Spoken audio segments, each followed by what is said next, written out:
Nirdefaw ngħidu kemm mal-buzz.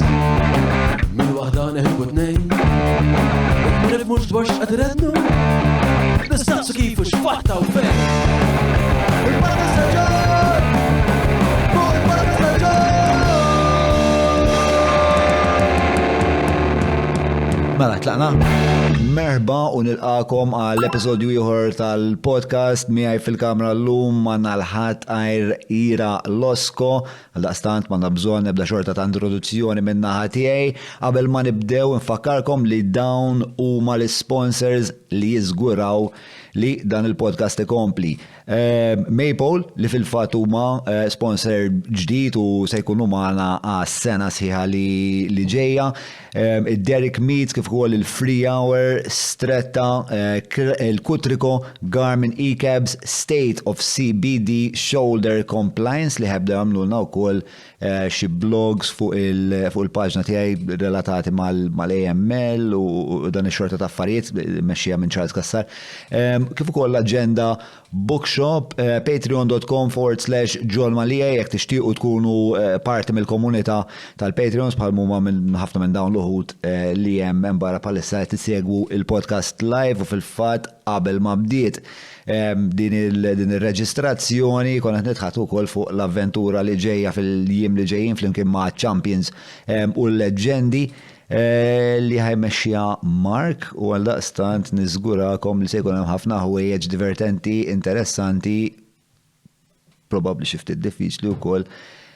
Imma bla dubju se tkun esperjenza memorabbli ħafna. Nixtieq nirringrazzja ħafna lil wieħed mill-patruni tagħna Simon tal-Neon Sign ġdid li meta l-Mark saqsejtu spiex ta' x'nistgħu nsejħula bil-Malti qalli lovely colorful sign.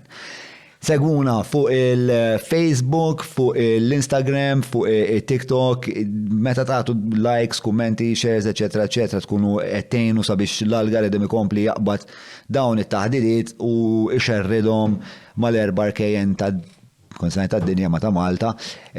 Infakkarkom li din it-taħdida hija wkoll imxandra bisħab bħalissa ma' ħbib tagħna tal-Love in Malta.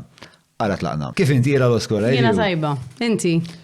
Jien all right, ħarira stressjata bħalissa nkunu qed nagħlqu il-quarter.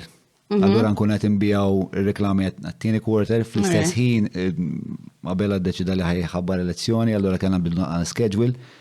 Fl-istess ħin qed nagħmlu l-podcast, ġieli qed jiġru ħafna affarijiet f'daqqa u hekk ta' fin, plus parenthood, plus tipo l-istress ta' dejjem. Insomma, bħal dejjem fil-ħajja mhux hekk tipprova tlaħħaq mal-lawm max-xetan. Jiena kien ħossni kuljum. Hija stressanti l-ħajja tiegħek? Ħanajdlek, naħseb tkun stressanti jekk tagħmilha stressanti. Jekk isek titgħallem tagħmel kemm tista' u tagħmlu sow fil-ġurnata tkun inqas stressanti. Imma ġieli ikollok affarijiet tagħmel illi ikunu ta' stress. Jien naf pereżempju jkolli ċerti performances li jkunu iktar stressanti minn oħrajn. Jew jien naf ikun hemm sitwazzjonijiet fil-ħajja li jġibu stress magħhom. Imma all in all naħseb issa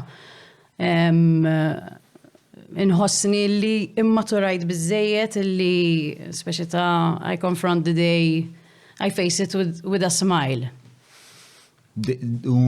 Dil-maturità speċi ta' minn fejn ġib tal-maturità speċi ta' ovvjament naħseb li l-fatt li inti mami. Ħanajdlek, wara li kelli l-ewwel tifel ma ħassejtx li immaturajt daqs kemm immaturajt wara t-tifla. Inħoss. To be honest ukoll jmina laqt 40 sena ġifieri suppost speċi għandek tkun naqra iktar matura. Però dejjem inħoss li l-mużika żommni żgħira. U għalhekk qatt marrit isu nitlef dik il-ħaġa f'ħajti, fimt? Dik il-passjoni. Tieni il-passjoni tieni il-żożija speċi ta' li għandi bżonn biex ma nitlifx il-gost tal-ħajja wkoll. U jien wkoll nesperjenza speċi ta' naraf ħafna pereżempju f'missieri baqa' qisu b'dal-ispirtu ta' tfulija. Isu għalija l-ispirtu ta' tfulija huwa dak l-ispirtu li dejjem qiegħed ifittex li skopri affarijiet ġodda. U naħseb il-mużika dik tippermettilek ħafna. Eżatt, dik hija xi ħaġa li vera toġobni f'xogħli għax l-ewwel nett qatt min ta' tikteb l-istess diska jew tispera. Għax hemm min jiġifieri ħobb jikkopja hekk, imma jiena nispera speċi tal-li kull darba li nagħmel esperjenzi ġodda u niktab affarijiet ġodda ħajkunu differenti u dejjem ħajkunu jisom qed jirriflettu dik il-fażi ta' ħajti li qed ngħixha, fimt? Niltaqa' ma' nies differenti, dejjem nipprova nikkolabora ma' nies differenti wkoll. U dejjem isni kull sena li tgħaddi dejjem ngħid ħadd iġri xi ħaġa differenti, ħajkolli esperjenzi ġodda u dejjem ishom jaslu tramit il-mużika. U meta tkun qed tikkollabora ma' nies, xi tfittex f'kollaborazzjoni? Naħseb l-ewwel ħaġa li speċi ta' the first isu step għalija li jinnaf ngħid il xi ħadd biex nikkollaboraw tkun il-fatt li jkun oġobni xogħolhom, inkun smajt xi ħaġa, nkun rajthom, inkun iltqajt magħhom, ħafna drabi jkunu artisti ishom ġodda wkoll. Ġieli kollaborajt ma' nies li ilhom fix-xena, imma ħafna drabi jkunu relatively new. Allura speċi ta' that innocence, that newbieism tipo tagħhom tinteressani biex niskopri affarijiet ġodda u nikteb magħhom u nara dik il-kollaborazzjoni x'se tfassal. U il-mużika per se. Ok, qed ngħidu li speċta tippermettilek li iżżomm dak l-ispirtu ġovanili, però perswas li tik affarijiet oħra nimmaġna jena l-arti. Ħarri, jiena dejjem ħassejt li l-mużika naħseb l-ewwel darba li qatt kantajt quddiem il-mera jew kantajt fl-iskola għax minn hemm isni bdejt l-imħabba l-mużika u għall-kant. Naħseb illi kien form ta' escapism għalija. Minn fejn beda? Mela, mami dejjem tgħidli li jiena bdejt inkanta qabel ma bdejt nitkellem. Sewa. I don't know how possible that is, imma insomma. Imma speċi tal-li dejjem kienet ġofija, fimt, naf kien ikun hemm xi riklam fuq it-television pereżempju nibda nkanta miegħu. Mużika dejjem kienet isa ġofija u dejjem ħabbejta u dejjem pereżempju t-toys li nażel jiena dejjem xi keyboard jew xi jinnaf xi drums jew xi gitarra or whatever. Imma mbagħad meta bdejt isni nipprova nikteb jiena x'in kont nitgħallem il-pjanu wkoll meta kont iżgħar. Dejjem kienet isa opportunità għalija li I escape the reality li dak iż-żmien u I had a good childhood ta' ġifieri, imma jien naf kienu dejquni ċerti affarijiet fuq in-nifsi illi fuq il-palk mbagħad kont ninsihom, fimt? Kont inħossni speċjali li jiena naf nagħmel xi ħaġa għandi talent speċi ta' u ħadd ieħor forsi ma jafx ikanta, jaf jagħmel affarijiet oħra, jaf jilgħab it-tennis pereżempju minflok. Jiena peress li ma kontx naf niġri ma kontx naf sportiva jra Losko. Le, ma tantx. Xejn affattu? Le, I mean fis-sens I'm resilient u għandi saħħa f'ġismi, imma le ġifieri dak it-tip ta' coordination u hekk, pereżempju sfin diżastru. Lob ta' tim, joġobni ħafna tim sport. Ma inti speċta naħseb waħda mill-aktar affarijiet li għandek b'saħħithom huwa il-preżenza li għandek fuq il-palk. Ija, ma differenti u jiena għanti qatt rajtni nagħmel xi koreografija. Ftit żgħira li nista' niftakar f'dik id-diska ma' Xajli, li kien hemm naqra. Imma I let others do the dancing u badin nameltni. L-aħħar biċċa spiex ta' Tipo, taqada magħhom. Infatti, il-choreographer, per eżempju, dejjem jinnaf tajd li inti prova jidħol f'dik il-biċċa. Fimt? Per eżempju, għamel hekk. Jew għamel hekk. U nipprova nidħol tipo on time, insomma, on time dejjem ħankun għax my timing is good. Imma le, pala ġifieri gracefulness, no. Le? Not really. Nistra. Yoga naf nagħmel, per eżempju, ma xorta I'm not graceful. Pero tidher Michael forsi il-koreografija mhix li strong point, qed niftakar pereżempju dak il-video li kontu għamiltu moħħti meta mexxila naqal Michael quddiem, yes, insomma fidejk. Ek? Tajbek? Tajbek? Aħjar? Lejn, għax inti t-espiex ta' għandek gracefulness, imma niftakar per esempio dak il-video, niftakar per esempio meta mort fuq minimissu, inti tiftakar? U għamilt dil-mixja fuq il-catwalk, tiftakara? Biex that was quite, kienet sorpriza li kellek f'daqqa waħda, kellek dan it-talent li f'daqqa waħda s-sura ta' ġismek imbidel kompletament, sirt xi ħadd ieħor. Le, fuq il-palk, I must admit, ġifirina nġor ħafna minni nifsi fuq il-palk fil-performance tiegħi, ġifiri, anke meta nikteb ovvjament, ħanuża ħafna mill-esperjenzi personali tiegħi, ħanitkellem ħafna dwar l-affarijiet li ġew fil-ħajja tiegħi. Meta nitla fuq il-palk, insir kind of persuna differenti, insir naseb verżjoni iktar konfidenti tiegħi innifsi. Forsi dak il-ħin jitlaq li jew jitilqu li dubi. Infatti, l-ar performances tiegħi jkunu meta jiena nkun dubjuża tiegħi innifsi. Jew meta jkolli xi ħaġa fuq moħħi tipo. I mean li hija xi ħaġa li inti bħala performer suppost ma ġorġ dawk l-affarijiet miegħek fuq il-palk, sakemm inti x'ħadd biddilhom into a weapon, into a tool. So jekk jiġri xi ħaġa f'ħajtek illi qed tkissrek f'dak il-ħin u f'dak il-mument, jekk inti tuża dik il-ħaġa biex tikteb kanzunetta dwarha jew twassal dak il-messaġġ jew inti tuża bħala s-saħħa tiegħek fuq il-palk, jekk inti ħatħalliha telbek, ħatfotti kull basically kull mem. Jekk ħatħalliha taħkmek biex ta' tispiċċa kull ħaġa li tibda tagħmel ġieli ġrat li jien ukoll, speċi kull ħaġa li tibda tagħmel tibda terġa' tqisha 3 darbiet qabel ma tagħmelha u mbagħad l-affarijiet isiru mekkaniċi ħafna. If you overthink, eżatt, it's the worst thing to do. Ma jekk tagħmel kollox bil-qalb. Però jiġri qatt ma sibt ruħek backstage ikollok id-dubi u b'xi mod jirnexxilek ixxejjenhom. Le, I mean, naħseb kull darba qabel ma nitla fuq il-palk dejjem insaqsi li nnifsi tipo am I good enough, can I do this? Hemm performances illi dejjem tiġrek jiġifieri ira Losko qabel ma toħroġ. Kważi dejjem. U issa iktar minn qatt qabel imħabba l-fatt illi l-għonet il-pandemija f'sentejn ma tantx kellna opportunità li nitalgħu fuq il-palk u li nagħmlu performances.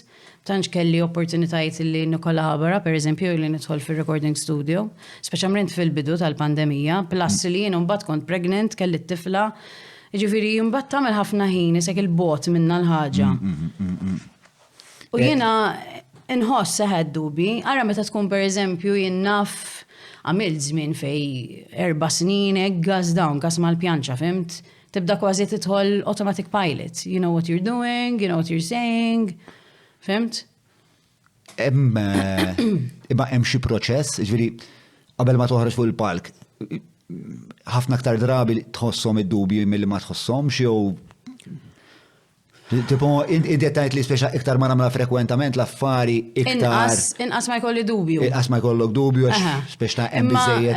Ma dejjem ikun hemm dik ara jiena persuna li ma ħossix li għandi xi ego kbir u laqas li jiena cocksure hekk, tipo, you know, I know what I'm doing all the time, I'm winging it most of the time. Però nafu ukoll li nippjana u nipprepara ruħi sew ukoll. Però I mean dak reċetament dejjem se jkun hemm, imma mbagħad pereżempju tiġi performance bħal jien naf l-aħħar waħda li niftakar hekk ħassejt nies nħammut qabel Andrea Bocelli.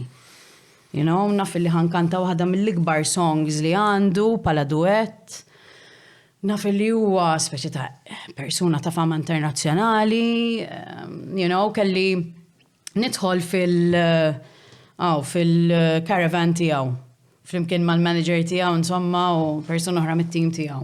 U naf li jekk jiena I'm gonna screw it up, tipo ħajd li jisma', okay, it was good while it lasted imma ma tixtela fuq il-palk. You know, so kien hemm dak il-pressure. Kien hemm proċess ta' audition, ġifieri. Mhux audition, le, ġifieri kwarta qabel, sija qabel ma tlajna fuq il-palk, ġifieri da seta' qalli isma' thank you but no thank you, fimt? So pressure qabel il-pressure, so dik għaddiet. Mbagħad okay, mela issa rridu nitilgħu fuq il-palk. Imma naħseb la darba Andrea Bocelli qallek li kollox sew. Xorta. Xorta? Xorta, u tħoss id-dubi. I mean, terġa' wkoll kienet kanzunetta outside of my comfort zone, fimt? Jiena one of the things, ġifieri meta niktab is-songs tiegħi u hekk u speċi ta' the image of my whole act is the power and it's pop rock, so I'm belting out those notes. This was still a belter, ġifieri, the song, still a very kanzunetta impenjattiva, imma kanzunetta f'ballidu. Tipo with the long high notes u affarijiet hekk. Ġifieri kien kellek mhux ħażin ta' raġunijiet għalfej kollok il-pressjoni bej Andrea Bocelli. Imma mbagħad challenge fim talija, hija challenge li nieħu gost nagħmilha għax ħafna nies speċi ta' hekk hawn Malta tkun kantanta tajba jekk jinna fiż-żomm in-noti twal, jew jekk tola, jew għandek range tal-bilieħ tipo. I mean, they're all very good things, it's true. Vera li l-kantanti speċi ta' l-aqwa kantanti tad-dinja jagħmlu daw l-affarijiet, però mbagħad nemmen ukoll illi kantanti u artisti tajbin huma dawk illi jwasslu l-emozzjoni anke jekk mhumiex qed iwersu, anke jekk mhumiex qed, like enough Patti Smith. She's not a screamer, she's not a belter, imma Jiena Giovanotti joġobni ħafna. Ħafna joġobni Giovanotti. Segwejtu f'Sanremo mhux hu insomma kiteb is-song ta' Gianni Morandi. Kienet kollaborazzjoni vera tajba u minna lija ġiet tielet Gianni Morandi u mbagħad kien hemm serata fej kantaw id-duetti u id-duetta miegħu u għamlu their best hits. Oh, wow. Kien? Le, ma kontx familjari. Jiena Giovanotti kon niftakru meta kien meta konna żgħar speċa kien dan il-verżjoni speċa ta' Amerikanizzata kien pjuttost ma tantx kien artist tajjeb speċa kien naqa' karikatura ta' dal-wannabeismu Amerikan kien fl-istess żmien li beda jippopolarizza ruħu r-wrestling l-Italja u kellek dak hawn Dan Peterson, tiftakru dak li kien jagħmel reklam tal-Ice-T. Niftakru, L-Italja għamlet ħabta, qed tipprova ssir kemm jista' jkun Amerikan. Insomma, għadhom hekk jiena narhom. Insomma, vera, issa inqas għax qabel pereżempju kull Sanremo li kienu kun hemm kienu jsidnu xi Kevin Costner pereżempju. U qed jitkellem hekk jitfaħ fuq sofan u jkellmuh. Jew xi jinnafaw l-istrejsmu. Insomma, whatever, I can't remember the names. Imma, imma ħanajdlek, forsi ġo moħħok. Dak ta' Highlander kienu jħobbu jistiju. Imma ġak kien miżżewweġ Christopher Lambert. Ġak kien miżżewweġ il-Alba Parietti għal-żmien. Okay. Għalek, dik kienet il-konnessjoni. Ma insomma, and his series was on prime time TV. Popular, kont inħobba.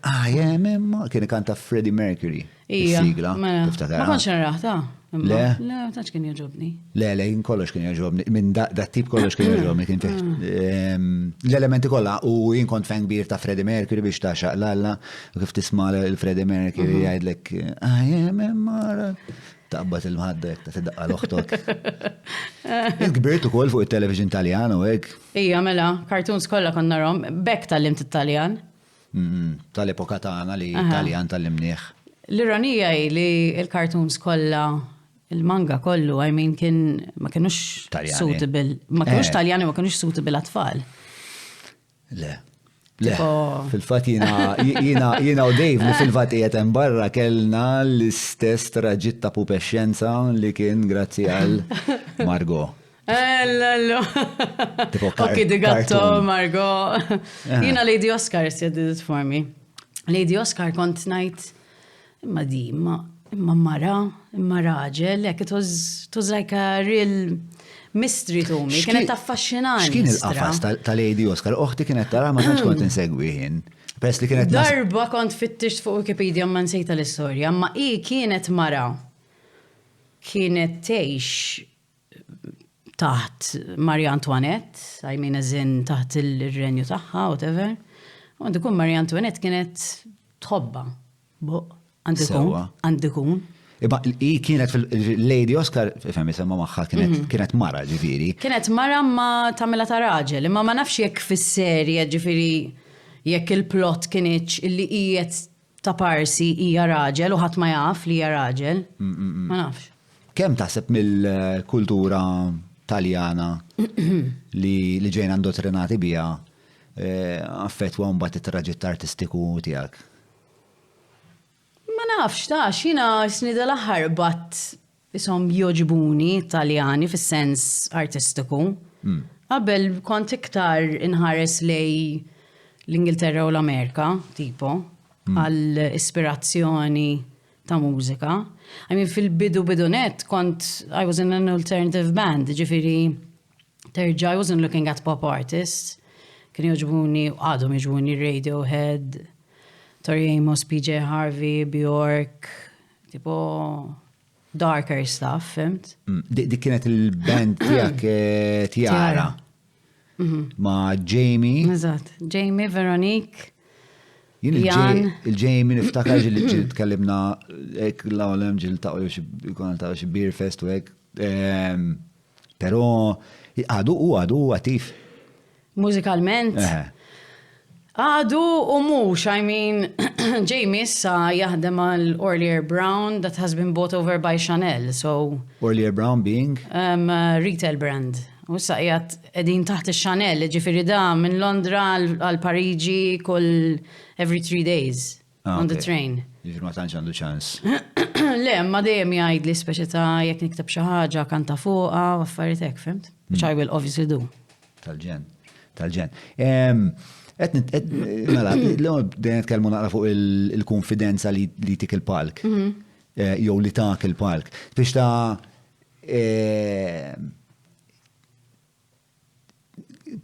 meta kont adolescenti, jew meta kont tifla, ġviri ma kontx daqshekk konfidenti, jew biex ta' xini kienet dik il-payoff għalik li tibqa' dejja fil-modija tal-kant li meta inti toħroġ fuq il-palk tħossok tissaffa forsi mill-anzjetajiet kollha li naħseb ħafna nies ikollhom meta jkunu qed jikbru. Naħseb, nara, jiena kont immur all girls school, Sacred Heart. U kien hemm ħafna tfajliet illi fl-opinjoni tiegħi kienu jiena sbieħ ħafna jew pereżempju jagħmlu sport, jiena ma kontx tajba fil-sport. Kien hemm il-klikek u jiena dejjem kont spiċċa ta' nipprova nkun ġo klikka, ma dejjem irrid inkun f'dik il-klikka tipo palma naraw fuq daw il-serji Amerikani, jkun hemm nies popolari u mbagħad inti tkun like nerd, jew it-tfajla li ħadd no one ever asks her out kind of thing, fimt? So dik kienet speċi ta' a chip on my shoulder, isni rrid nikber, irrid nkun palhom, irrid nitkellem fuq affarijiet speċi ta' magħhom illi ovvjament jiena ma kellix stejjer xi ngħid għax ma kontx noħroġ għax il-mammi ma kienx tħallini, fimt? Kulħadd beda jmur paċi fil ta' 14 u jiena like ma nistax immur. Allura mbagħad kont nikdbilhom u ngħidilhom ħammur x'il-lostra kien jismu hemmhekk tas-sliema. Gabbana, ħamur gabbana, ma mbagħad noqgħod niġrija sa paċi fil-tipo. Eġi kont taħrabilha l-ommok. U naħrabilha, l-om il-missieri, miskin missieri kien naqra iktar doċili tipo, femt? Il-mami kienet isajk, seqer. Ma jħrabilha xejn, femt? U darba niftakar kellha flight u kienet ġejja tard, allura aħna stja di. U il-papa għatlu ħammur ta' s-srema, insomma ħammur Nikol, whatever, ġa restaurant, un bat ħammur gabbana. Xeta kellek għaw? Na 14, 15. Un bat insomma, ovvjament, lajna paċevin. Un bat meta kien għadda l-ħin, u whatever, jina kien jiġborni nafx l-10 u nofs, il-11. Sħabi, sa' satejta fil-ħodu, fem dak it-tip. Insomma, ma kellix abtit nimxija jew niġri għalura, mbagħad għatlu ġborni minn so and so place, insomma St. Julian's u kif tħalt fil-karozza. Li naf x'għamiltek ma bir-rabja, ġifieri, missier qatt ma rejtu r-rabjat. Għalli naf li kdibt, insomma, jien ovvjament not a very good liar, so. Mbagħad. Ovvja. X'kienet il-konsegwenza? Mhux grounded for a week. Ifhem ma tantx kont noħroġ, ġifieri it wasn't really effective. Ja, għedin aħu għandhom. 3 bniet. U fit-tfulija, u inti l-kbira? Jien il-kbira. Sewa. U batem Jackie? Le, Jacqueline iż-żajra. Sewa. 13 sena jew 12 sena żgħar minni. U Lisa sentej żgħar minni. Sewa. U it-tfulija tiegħek kif kienet mal-relazzjoni tiegħek mal-ġenituri ta' tmissira kien doċ li ommu kienet naqra iktar. Naqra iktar strict imma tal-ġen. Tal-ġen. Ġifieri it-tfulija tiegħek hija waħda li kellek rubija mal-ġenituri? Mela, le. I had a great childhood, ġifieri dejjem issapportjawni f'sens ta' mużika. għatman daħluli, għatman għaluli tamil xek, per eżempju, il-mami għatman kienet manager, tipo. Sawa. Jena nara nis, per eżempju, li għadhom tilajn issa li għandhom il-parents taħħom vera, like, into what they're doing, kważi too much, forsi. Jena il-mami għatman daħlet, għas missieri. Supportive, ma mux minn dak it-tip, per eżempju, jek minn tixħat erbaħin kisru dak it-tip, le. Le, ma għredawx dak Le, mux dik il-ħagġa, tipo, t-terbaħ bil-forsa, whatever. It was quite surprising kif tħalt fil-festivals. Ma kien qatt il-pjan tiegħi li nidħol fil-festivals. Kif spiċċajt fil-festivals allura? Darba għandukun għamilt backing vocals għal Claudette, Patch. I was roped in, ġifiri through someone else. U kien semani il-kompozitur ta' song taħħa, insomma, u ovvjament dak iż-żmien kont għadniet nikber kelli 17, 18. U naħseb I looked the part, tipo. You know, after wara il-lack of confidence u l-periodu ta' the ugly face, tipo għal-tfajla, that must have been some sort of difference. Meta ġrat dik? 16, 17 naħseb xaġek. 16, 17, ma f'daqqa waħda. L-aħħar darba t-tifel għalli, have you ever had a glowing spurt għalli? You ever heard of a glowing spurt? From a growing spurt, a growth spurt? Yeah, from a growth spurt, a glowing spurt. Tipo l-isbieħt, ovvjament, għax jina t-tifel tijaj naf xorta ta' makka keri għandu f'moħħu, kont naf li I was setting myself up for disaster, spiex ta' perswas li u ma weġibtux, għax kon naf liħaj li jemman bħadġi ġara l-lura, bħat ju għek. Il-glowing spirit ta' Ira Losco seħħet bej 16 u 17? Ma nafx, jina ġo moħħi ovvjament dejjem bajt nara li l-nifsi kif ma konċ nħu għozbi għan nifsi tipo. Għadik sallum tara? Le, wejja, mux għadni sallum, illum inħosni konfidenti u matura bizzet il-li najt jina niderek u kolħat sabiħ b'mod differenti, fimt? Nasib dak iż-żminijiet. Pero hemm ħafna affarijiet, hemm ħafna evidenza fid-dinja li tixet li Ira Losco hija estetikament attrajenti għal firxa wiesa ta' nies li forsi dak iż-żmien ma kienx. Le, thank you, ma mbagħad jiena nħobb nara li speċjalment nippreferi nara li nnifsi b'mod artistiku li insarraf b'mod tajjeb fid-dinja artistika. Pero l-estetika ovvjament tgħin li inti twassal dak il-prodott b'ċertu mod. Imma ovvjament dejjem ħajkollok dawk id-dubi. Dak iż-żmien ta' 16-17 ovvjament ikollok tkun immatura. Tara pereżempju dak iż-żmien ma kienx hemm social media, però kien hemm magazines, kien hemm TV programs, aħna konna naraw ħafna television Taljan. Television Taljan dejjem b'xi mara mazza, fimt? Jien naf xi ġiex Veline pereżempju nofsu Marvelin. You know, dik il-figura perfetta tipo how the hell do you get that? Tipo tara. It is very sexist, ma. Ċaj, imma this is the way they do it. Strisċa la notizja. Strisċa la notizja dejjem tnejz baħam, mbagħad kien hemm passaparola, mbagħad ġabuhom 5, il-lellu, jew 10. Passaparola. Mela, passaparola qatt ma rajtha? 5 jidher tlift minn żożieti jiena u ġara. Ija kien hemm pereżempju waħda bl-isfar, waħda bl-aħmar, waħda bil-lellu, waħda brunet, waħda xar aħmar, waħda l-ostra, represent tipo. Le, minix familjari, ma familjari ħafna ma' television Taljan, u mbagħad kien hemm dawkaw. Kemm dak il-film arrivata la perestrojka. Ftakru daw il-films tipo ta' Kalawek, ta' Jerry Kalawek. Daw suppost kienu jkunu films għal-familja. Daw vera jena mek, ma jiddaħqonix tipo. Fantozzi daħqani għax hemm ovvjament l-element, you know, it's very clever, imma daw narom naqra banali. Pero xorta, jek nintefa narom issa ġifiri, I will enjoy them. Ismax, ħadxi 20 digressjoni estra. Mela, konet naddu għal, mela, konet kemm fuq il-konfidenza, konet kemm fuq il-festivals, komplu fuq il-festivals, mbatt ximot. Le, mbatt, basically, Tawni Song għallu il-festival, insomma, u. X'kien il-festival? Ta' Song for Europe. U niftakar one of the times illi qabadni stage fright ikraħ eżaġerat. U stage fright vera ikraħ. Stage fright, I don't wish it onto anyone. Who's a performer. Kif immanifestat ruħa? Le, basically, ftit minuti u jien nafsi għat qabel ma tlajt fuq il-palk, speċi ta' bdejt ninduna l-ledi xi ħaġa a bit of a big deal tipo li jek nerbaħ, speċi ta' I have to then go on to a bigger stage. You know, I'm performing in front of millions of people, really, għax Eurovision, you know, that's what it's all about. U speċi ta' da' sekka I just shut down. Biex taxxaq kelli 2 songs, not 1, għax jindemek. Fem 2 songs, ġew 4 songs, ġew 2 songs, u għat, inniż dem, għax titterba. Imma, x'kien jimmotivak li kollu iktar minn diska waħda? Le, xej, kont nirrekordja per eżempju, il-kompozituri kollha kienu jaqbdu jatuk is-songs, fimt, għax jindunaw speċi tal inti qed issir popolari sa ċertu punt. U xej, u speċi ta' jikdbu lek iktar songs, smurt ir-rekordjom, jien dak iż-żmien ma kont ngħid lel xej, li kienet xi ħaġa li mhijiex xi ħaġa tajba, fimt? Hija xi ħaġa tajba b'xi mod jew ieħor imbagħad jirnexxielek ta' kwesta ċerti affarijiet, fimt? Opportunitajiet oħra. Imma mhijiex ħaġa tajba li tajt iva l-kollox.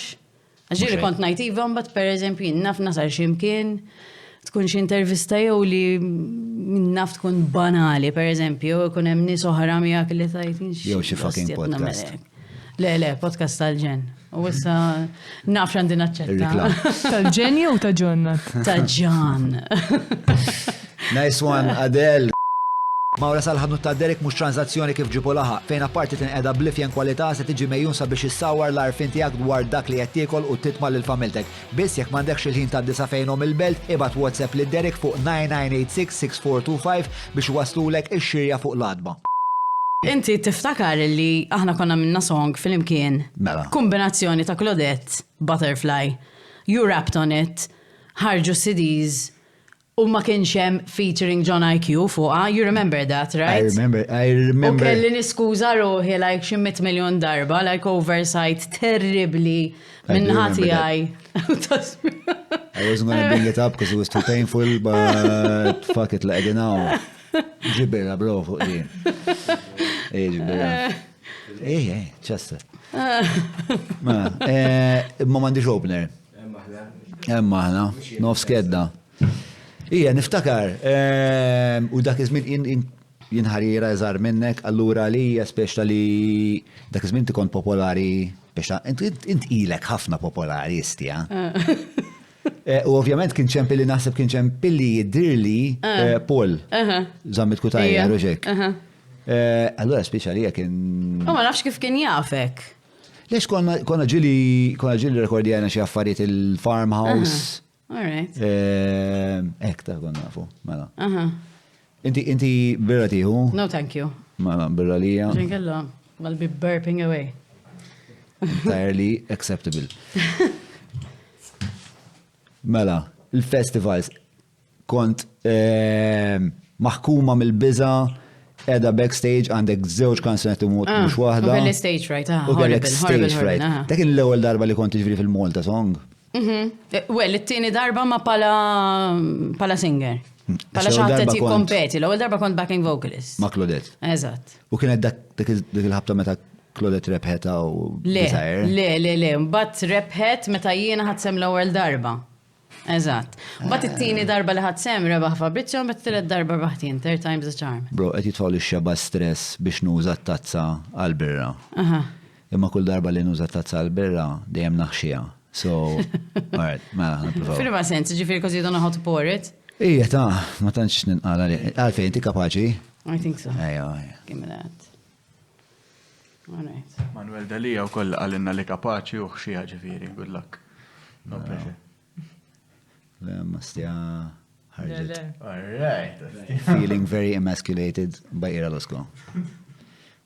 You've got a friend though there. You've got a friend, look. Xieġifiri. You have a friend. Għazġuli ma ħasal jissew, tazza. Protein, ta' Protein, eżatt. Ottimista inti Ira Losko. Jiena ngħid li ottimista ma raġel jgħid li le.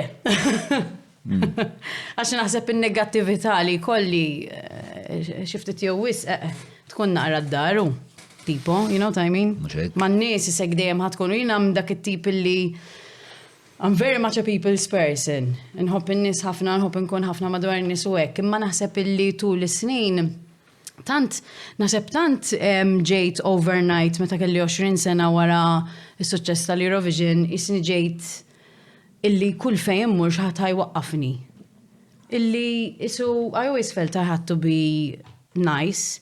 It's not put on. I mean, genuinament jiena nħobb in-nies u nħobb nitkellem magħhom u I feel I don't have a bitchy bone in my body, imma isni mbagħad ġejt automatic pilot. Il-tqajt ma' n-nies irid nkun nice, fimt? Ħilif meta nkun pereżempju kolli road rage. Tbagħti minn road rage inti? Mhux imbagħti minnha ma jiena fi kolli xi accident jew hekk. Jew jinnaf. Taqbiżlek. Mbagħad ninsa this whole nice thing li qed ngħidlek fuqha u ġifieri mmur l-estrem li ieħor. Ġifieri alla ħares ikun qed jiffilmjawni. Dak it-tip. U tkun konxa mill-fatt li probabbli l-bniedem li għadha kif ħbat miegħu jew ħbat magħha jaf min hija Losko?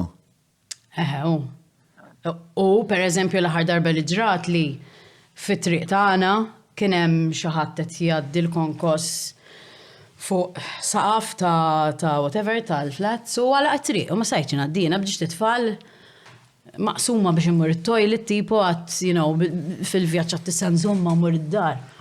Bitfalek fil-backseat, I want to get home u għek, u da, malu għajitri, għek minn dak it-tip, Insomma, basically ħriċ minn ġol karozza, għatlu għex, namel ġifir intir, nabata karozza intir minn fuq għek. Għalli xitidni namel u senjura xalqu tri l-inna. Għatlu xirridek tamel, għatlu irridek, tamlu jew sajn, għabel ma nitilu għalli nkunu nafu nirridu nipparkjaw barra jew tajdunna, Insomma, kif irriżolvit ruħ l-affari? Bar ħares li konkret, nizel, għatlu ħares li fajnej. Then it started elevating, fim? Nice. Mux toqgħod ħares li konkret, nizel.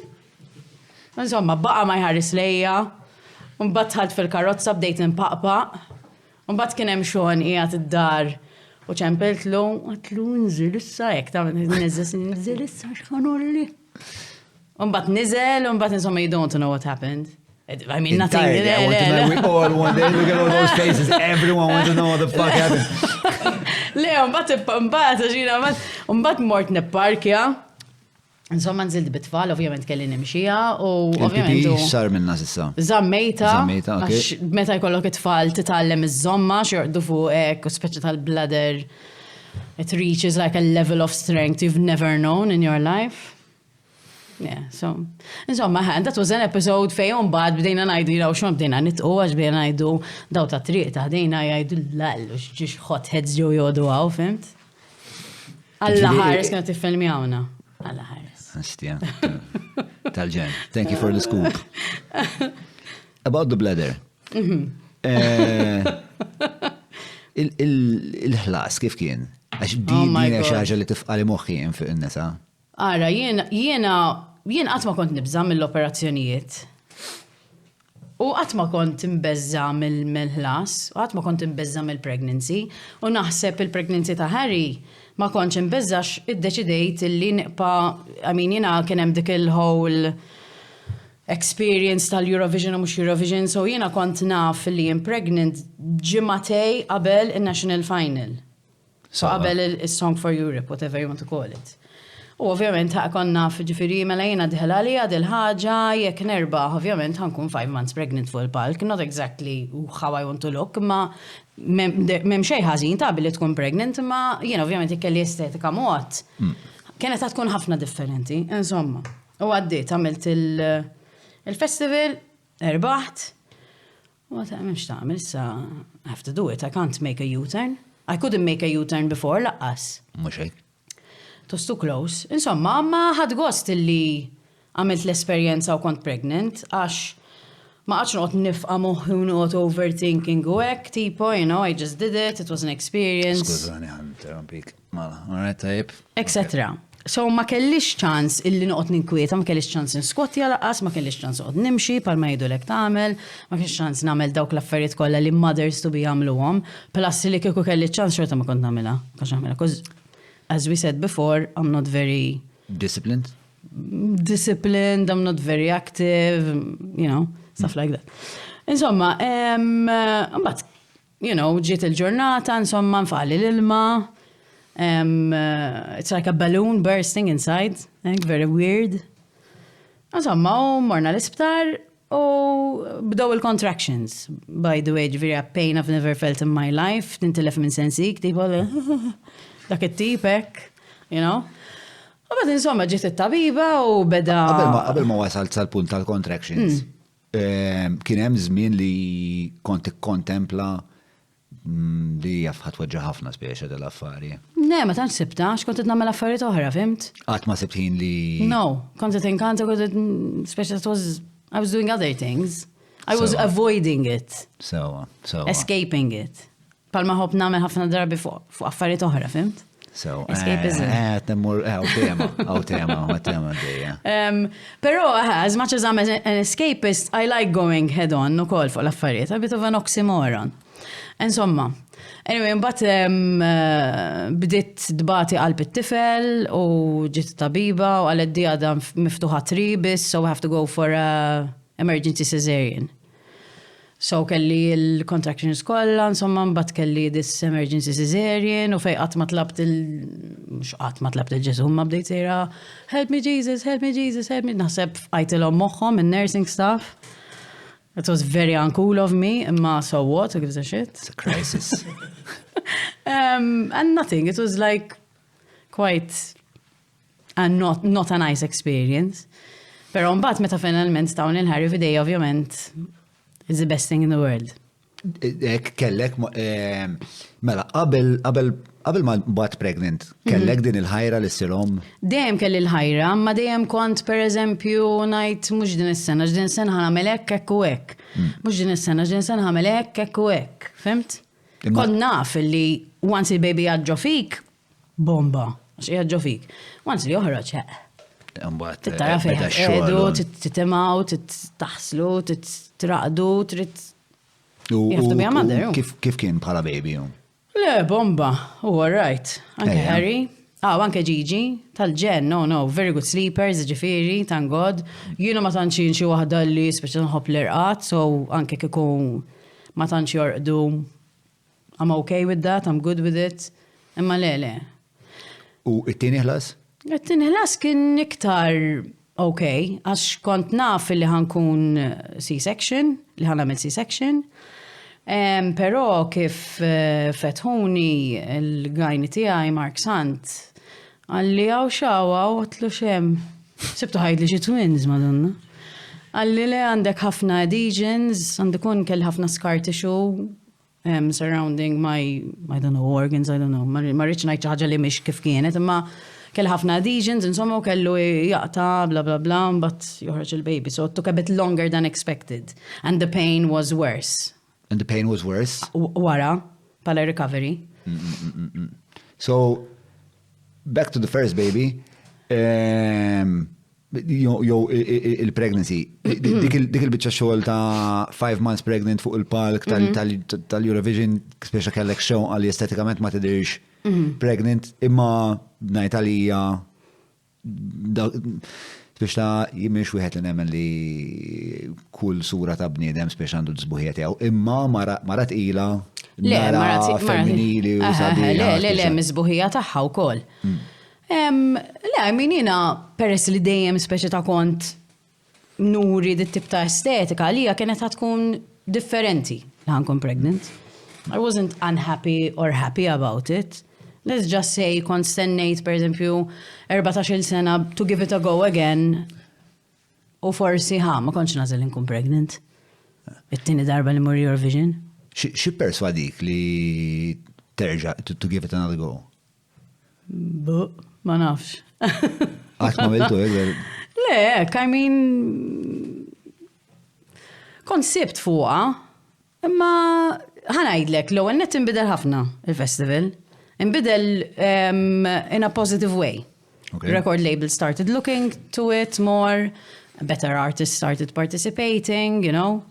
So, imma jina dejjem għatta di, so the be all and end all of everything.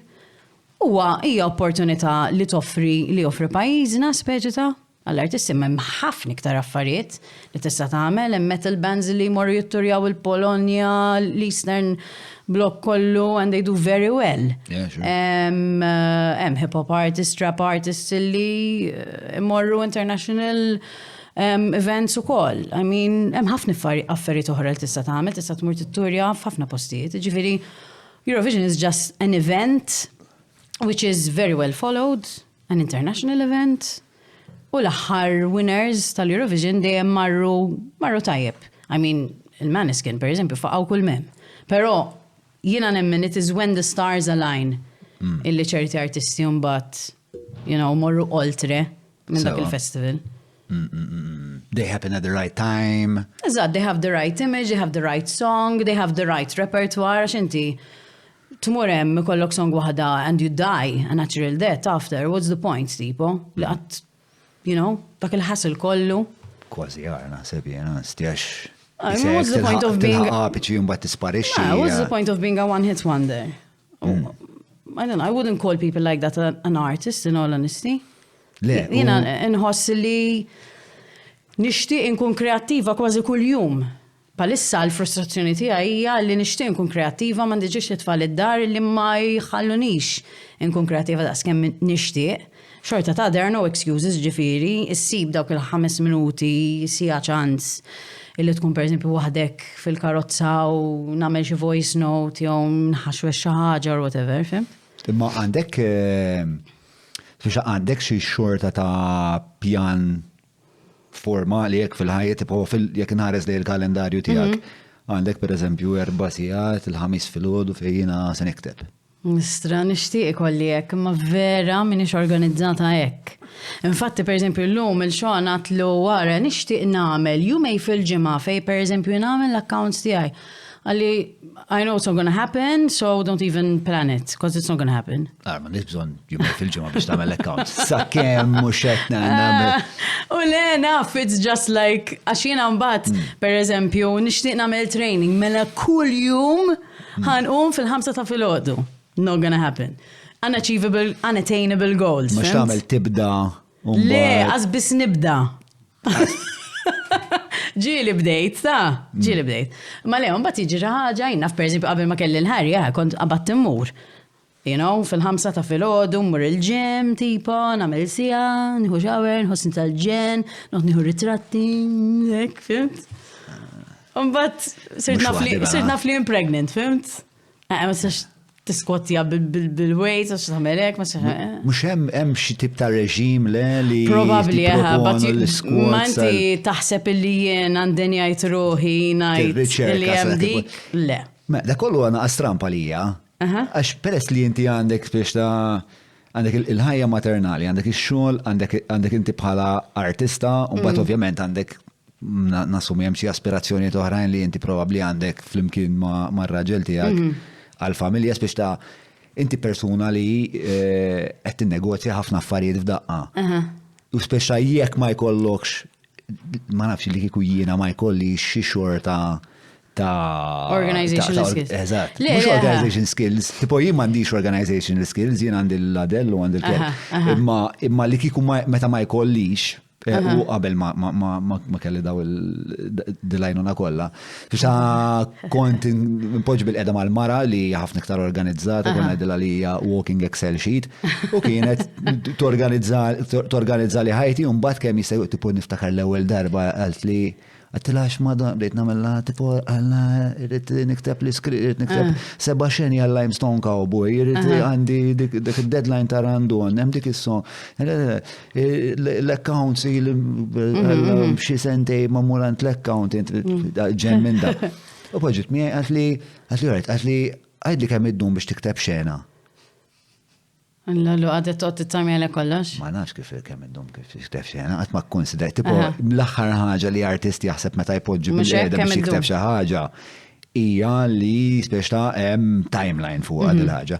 Però mbagħad għax il-mara tiegħi imma għandna speċta tfotti u għax jitgħallem quantitative u qualitative research l-università. Oh my God, I was terrible at that. So she could, tipo, literalment, tipo, bdejna neħdu average ta' kemm qed nieħu għal kull xena, imma, eventualment, ġifieri ħajti immeljorat ħafna.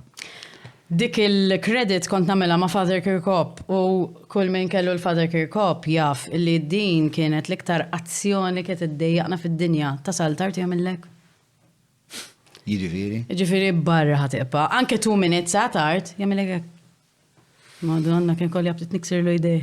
Kif ikunu dan di sistja? Mind you, jiena I'm very xajdulu on time, dejjem. Le, ma konti titkellem dwar l-organizational skills. Jiena, organizzata sa ċertu punt, nixxedjulja jiena, tfal, fej ħajmorru, bla bla bla. Mhux qed ngħidlek li ma ninsix, per eżempju, jenna ikun hemm per eżempju l-mami, Sean u l-babysitter. Xi minn daqqiet wieħed minnhom ħaninsa ngħidu per eżempju llum m'għandix bżonnok so tiġix. Someone will turn up and like, you know, qiegħda jiena, nsejt ngħidilha. Ma tiġix ħafna ta' imma ġieli tiġri. Kollok moħħok ħajsplodi u xi miljon ħaġa. Bħala persuna li tiddejjaq tiddiżappunta n-nies. Meta tiġi mal-babysitter nassumi li. Idejuni daw l-affarijiet. Anke pereżempju nħobb inżomm il-ħin ħafna, fimt? Affarijiet hekk ma ħobbx inżomm in-nies jistennew. U din hija pjuttost kif speċa minħabba l-status li inti tgawdi fis-soċjetà. It's not very rockstar of me. I accept it, iktar ma niltaqa' ma' nies li huma suppost rockstars u fis-sens, iktar tintebaħ li daw fil-verità aħna l-kol bnedmin u kollha għandna speċta il-mod tagħna kif ninnegozja. Imma peress li inti għandek dan l-status naħseb hemm uħud li jsibu speċta ix-xeħta tiegħek jew it-tip tiegħek ftit intimidanti jew li għandek opportunitajiet fil-ħajja li m'għandekx id-nies tarhom forsi naqgħdu bejn speċa inti kompletament il-kontra ta' da. Le, qatt ma ħassejtni hekk, imma naħseb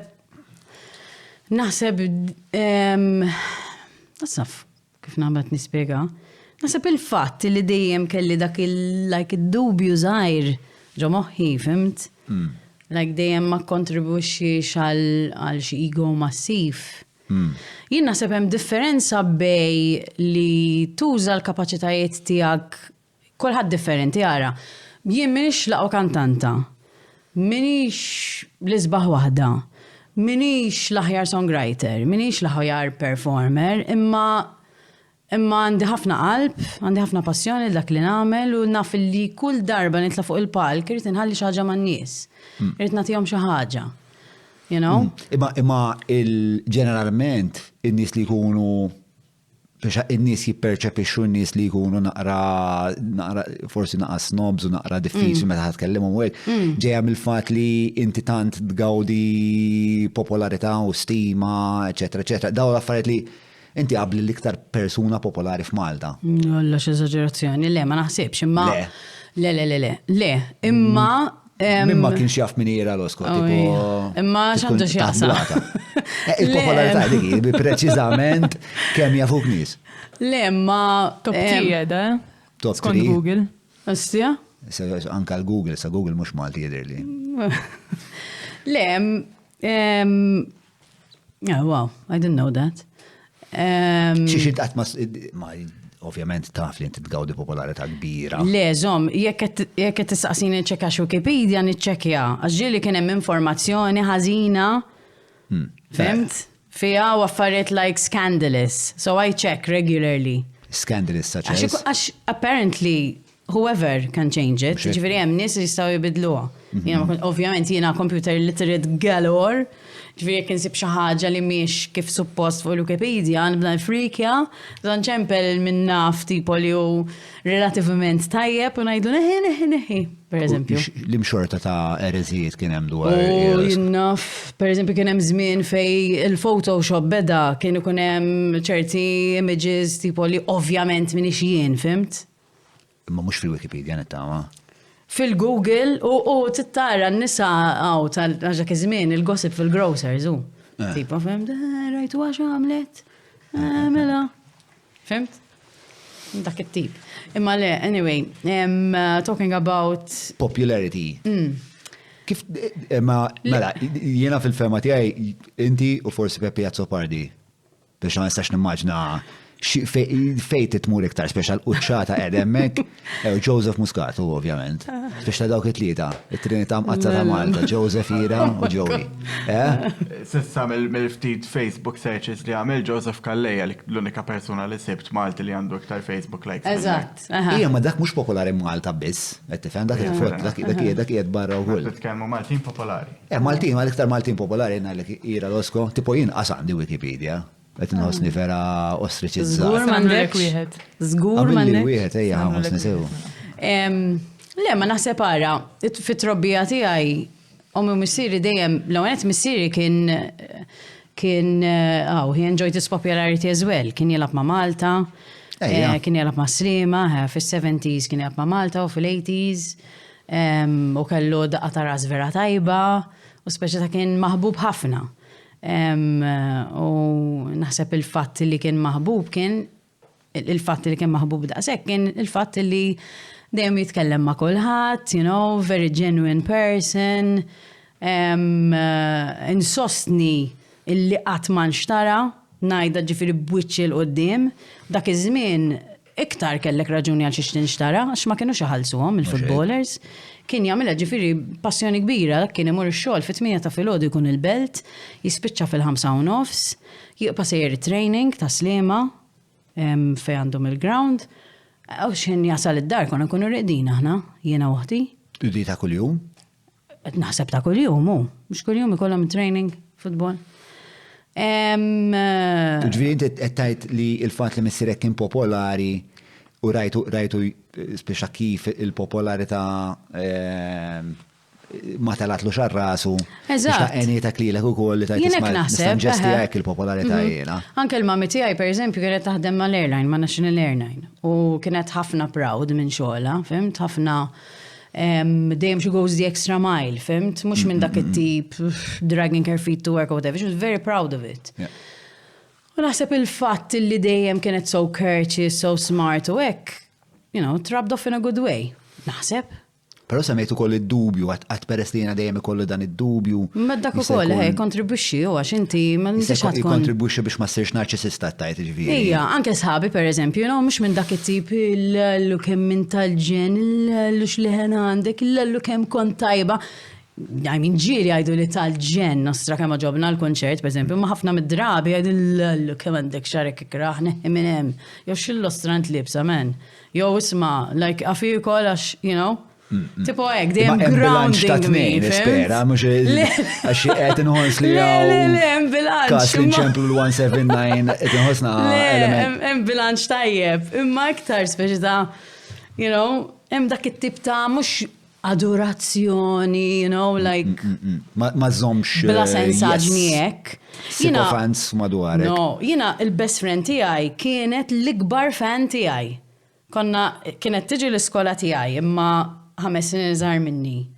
U kienet minn dak it-tip fissata li darba ħabiba tiegħi li għal-kuġina tagħha kienet fil-klassi tiegħi, għad li smant li tiġi tkantala għal-birthday u tiġiha tajdila happy birthday u hekk u kont mort hekk u di. Mbagħad ġifieri sirna best friends. I mean, u inna best friends għal 20 sena issa. Kif u m'hemmx dak it-tip ta' tipo li tajd li l-affarijiet kollha li għandi bżonn nisma' biex iżommuni grounded, fimt? Le, bla dubju importanti li żomm nisma' dwarek li jgħidulek il-verità u jitrattaw ta' bniedem biex ta' ħafna mid-drabi nista' nimmaġna partikolarment fil-każ tiegħek li jkun hemm nies li tant jidolizzawk li joħolqu din l-immaġni perfetta spiex ta' u It's quite scary. I mean, hija xi ħaġa li tbeżżani lili. I mean. Xi beżżak dwarha? Li jien naf, I mean, nies jagħmluha fuq il-politikanti wkoll. Ma fuqek? Jien naf li ħadd mhu perfett hu. Ħadd mhu perfett, kulħadd jiżbalja, jien ħan iżbalja xi darba jew oħra. You know, l-iktar ħaġa per eżempju li d-dejja nagħmel li xi ħadd jgħidli kieku qatt tagħmilha dil-ħaġa ngħidulhom jien naf. Forsi għadha nagħmilha, forsi pitpitada ma nagħmilix. Imbagħad tgħiduli x'inti qatt you'd never do it. Jien fejn naf x'ħan nagħmilha għadha pitada sena d-dieħla, sentej oħra. Per eżempju jien naf għandek expiry date meta taqaf tkanta, jien naf, forsi għadha ma jkollix ħabti tinkanta iktar fajti. Jew forsi 20 sena oħra nkun fuq il-palk bil-bastun għalleċ. Għal-ħares 20 sena bil-bastun. Għall-ħares vera. Jekk tibda tiskwoti My math is not għal very le. good. Mela all right, 40 sena oħra, whatever. Jew jien naf qatt tagħmel facelift jew qatt minn tagħmel xuftejk jien naf forsi nagħmilhom, forsi rrid niderek plastic. Jew forsi qatt ma nagħmilha u rrid nider kolli wrinkled. Jiena vera minix above anything to make me look remotely more attractive. Le, jien nemmen. Naf li għadna l-ura, naf. The only way, Eżatt. Il-kanvas. You see your friends keeping you in check. These are not my friends. Baqalek xi ġemma biex tibda tirranġa, mhux baqalek. Bro, inti tagħmel xogħolok jew fil-każ kif ħarajja? Le, jien nemmen li jekk tista' tagħmel xi ħaġa biex to improve yourself, why not? Ma niġġudika l-ħadd. Ġiri inti m'għandekx minn daw l-antipatiji għal min jagħmel fillers u botox. Le, mhux jagħmlu li jridu, x'importani. Jekk jidhru aħjar, why not? Jekk imbagħad tibda tieħodha naqra over the limit, imbagħad ara int, I mean, jien mhux se niġġudika, ma hemm affarijiet li ġelok tidher aħjar u hemm affarijiet li mbagħad lew. Meta tmiss il-wiġġ dejjem naqra iktar diffiċli biex eżatt. Imma fl-aħħar mill-aħħar huwa spiex ta' interament spiex tal-għażla tal-individwu jara kif iħossu. Eżatt. Naf li xi moment minnhom konna qed nitkellmu fuq il-Malta Song u b'xi mod wasalna hekk. We're not tangent. Dak id-dubju ġviri, inti għattajt li għadek iġġor dak id-dubju li kont iġġor fil-bitħa tal-iskola, dak għaddu ximkien emmek mitfum fik. Ġili, dejjem isir kind of naħseb dejjem jitaġen u jisir dubju naqra iktar differenti, pero dejjem ħassejt li għandi bżonn ninżomm li l-nifsi in-check, dejjem ħassejt li jien naf ħanħares ma niswa dwari u li għax ħaġa sabiħa wkoll. Per eżempju, dan il-weekend esperjenzajt songwriting camp ma' 15 il-mara oħra.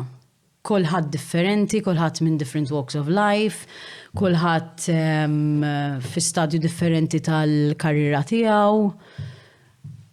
Ekku kienet, dejjem meta minna sharing tagħna on the Friday night, jissu kulħadd kellu l-istess biża, fimt? Like I'm fairly new to songwriting, ma nafx jekk niktibx l-aħjar diski, ma nafx jekk kienix tajba daqshekk, kulħadd jisu qabad jgħid l-istess affarijiet. Mbagħad tibda tgħid. Inti l-ansjetà tiegħek probabbli hija l-oppost. Naħseb inti tħoss naqra l-onus peress li inti spex ta' meqjusa u għandek il-karriera u hekk warajk, naħseb tħoss iktar l-onus li isma' jena għandi instabilita u stabilita minħabba li għandi talent u ma nafx jikollok xaw il-mindfucks. Inħoss il-biża li speċi ta' jekk jiena I don't deliver. You know, like, jien naf, in-nista madwar jgħidu, ma nafx, kif kella dan is-suċċess, per eżempju. Tipo, jien naf nisoħra tikdbu l-diski, jew jien naf għamlet xi affarijiet oħra biex saret daqshekk popolari, fimt? Kun hemm misu dak id-dubju, fimt? Mhux hekk. La darba jkollok is-suċċess, għax inti meta ma jkollokx is-suċċess ikollok dil-ansjetà li ma jien qatt m'għamilt xejn sew, qatt ma kkalkula dak li qed nagħmel, tidħol speċa f'da you spiral out of control one way. Imma mbagħad hemm il-possibilità minn naħa l-oħra meta inti n-nies speċa kulħadd qed jgħidlek prożet u kemm minn tajjeb u hekk biex hemm mbagħad xiġri jekk ħaġa li jmiss tkun tal-ħara. Le mhux hekk ħamela. Hemm dak iċ-ċansu. In-nies jibdew jgħidu John telefon, John tipo l-iktar dan għodu kont qed ngħid il-Adel, kont qed inqerna ma' Adel. Per eżempju meta tħalt naħdem għalla fin Malta, għasuma ma jafu għadi. Issa jisir jafuha, għax issa tixandru daw kull. Meta tħalt naħdem mal Love in Malta, kienet ikoll ħafna konverzazzjonijiet tipo ma min kien imexxi l-Love in Malta. U ġili qas nkun jien direttament involut fil-konverzazzjoni. Biex jgħidu u jkun hemm xi problema u tipo soluzzjoni tkun u jissa u ġon dak jirranġa kollox. Tipo, oh fuck man, like I am not Superman.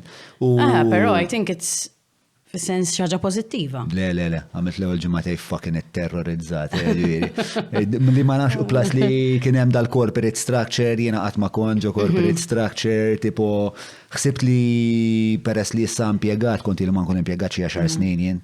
Tipo jien irid ngħid iva kollox, u naħseb kull proġett li ħajtun irid ngħidilhom iva daw spiex ta'. U God bless him, David ix-Shaggy, joħlom ħafna affarijiet. Plus li jiena neċita ruħi ħafna u jidda jisma' ġejni la ġus nagħmlu dokumentarju fuq nagħmlu dokumentarju. Il-ġimgħa dieħla nagħmlu kaxxaturi, kaxxaturi, isma' dik li trata Cardona tajjeb nagħmlu video, nagħmlu video f'daqqa waħda f'ġimgħa. Irrid nagħmel tipo x-xogħol ta' 6 minn nies, qed tifhem jien. Umbat ovvjament ma tibdix tid-delivery, umbat tibda tistaqsi spiex ta' jien minix manager ta' jibżom. So, da l-imposter syndrome spiex ta' naħseb ħafna nies ibatu minnu, imma umbat eventualment spiex ta' umbat naħseb li tagħmel li titħares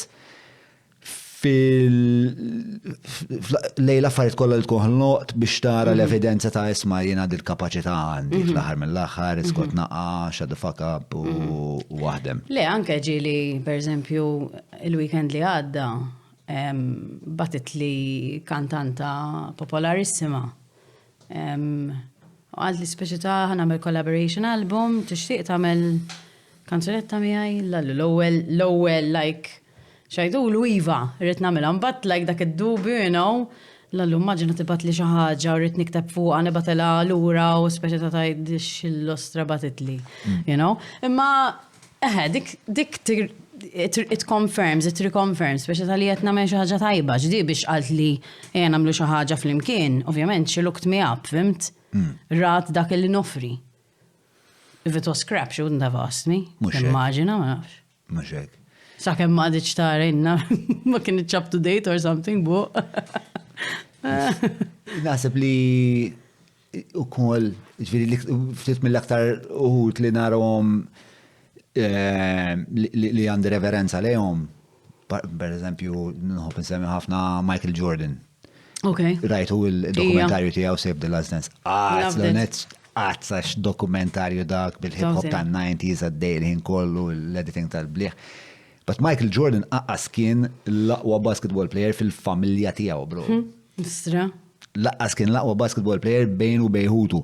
U tant xtaq li l-missieru spiex tant xtaq il-validation ta' missieru li spiċċa jsir l-aqwa basketball player fl-istorja tal-umanità spiex ta' imma da missieru kien it-tip li spiex ta' jinnaf imur il-gizer.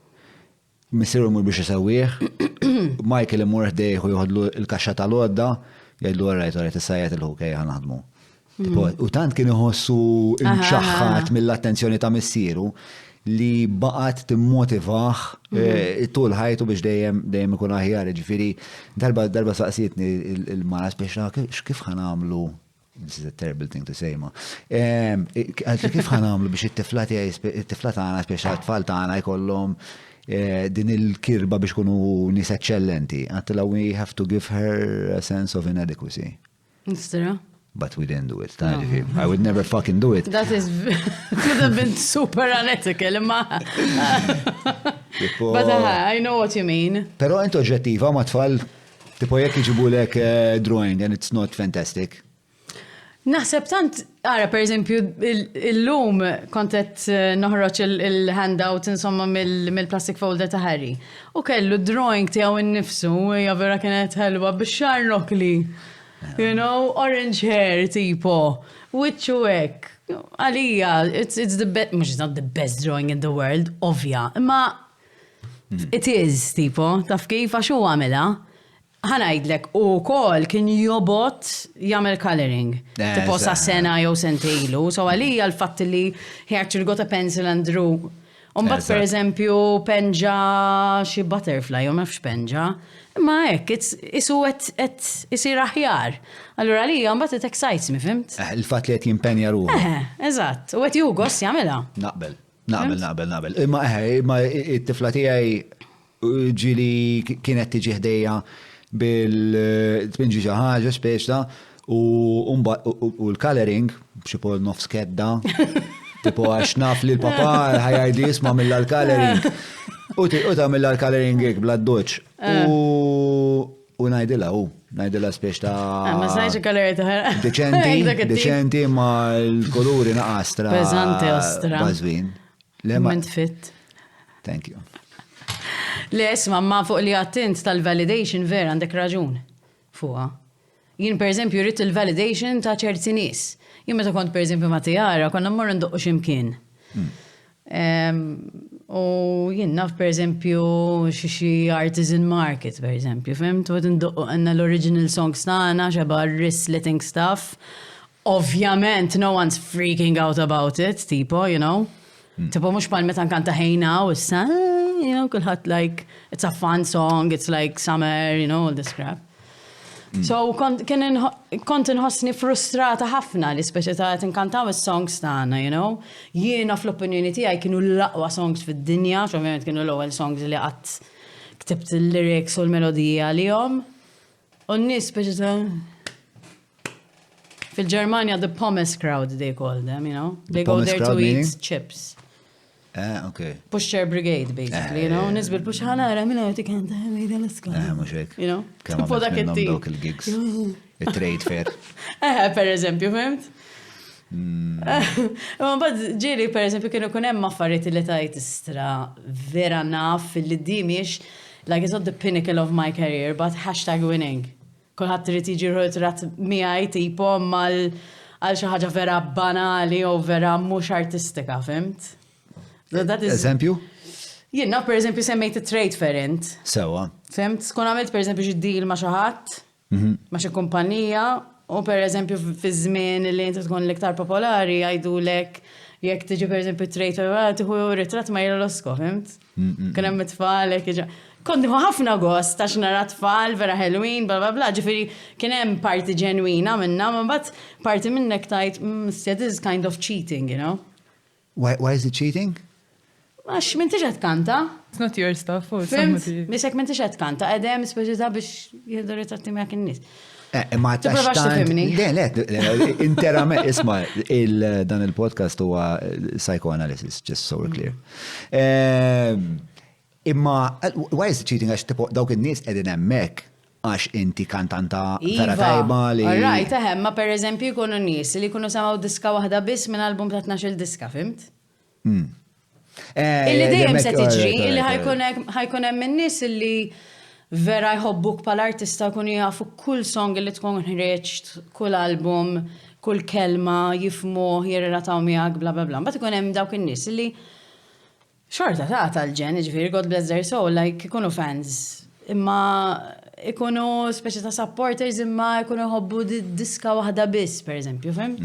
Bla dubju hemm gradazzjonijiet li ta' fanatiċiżmu u akkanizmu bil-fors u hemm min kif qed tajt int hemm min ikun sema diska waħda biex għaw daw in-nies li jkunu speċi ta' turisti tal-pop culture, speċi dak kollu li l-bej jgħidilhom kien cool fi żmienna kien speċi tmur u toqgħod tiġġieled mal-station manager biex idoqlok id-diska u id-diska tiegħi kollha fakk u fuq ix-xuħer. Tipo għalfejn ma tiddoqqa blog, vera tajba. U allura speċi ta' kun ħaġa li qiegħda fuq ċertu radijiet, eċetera, speċi ta' hija l-apiċi ta' dak li huwa trending palissa. Però mbagħad perswas li hemm ukoll nies li jkunu semaw l-albums kollha tiegħek. Le, hemm nies li huma antiżi sow, ġifieri, u hemm nies li jieħdu gost bil-bidla u bl-affarijiet li titfa' fuq album illi mhux dejjem ħajkunu l-hit singles, fimt? Jiena li tifqali moħħi pereżempju hemm naf biċ-ċert li hemm tliet minn nies li għandhom tatu ta' wiċċi fuqhom. Le, tnej ta' wiċċi u wieħed għandu ira Losko hawn. Inti? On his chest. Le? Ma like Not yet. ek, Not never. No, never.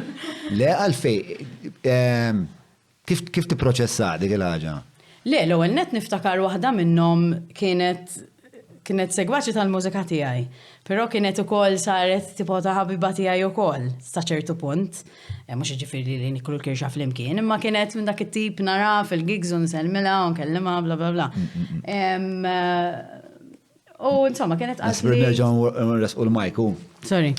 Għal-kantanta inta l-bajnek mill-mikrofon. Għax għada relax.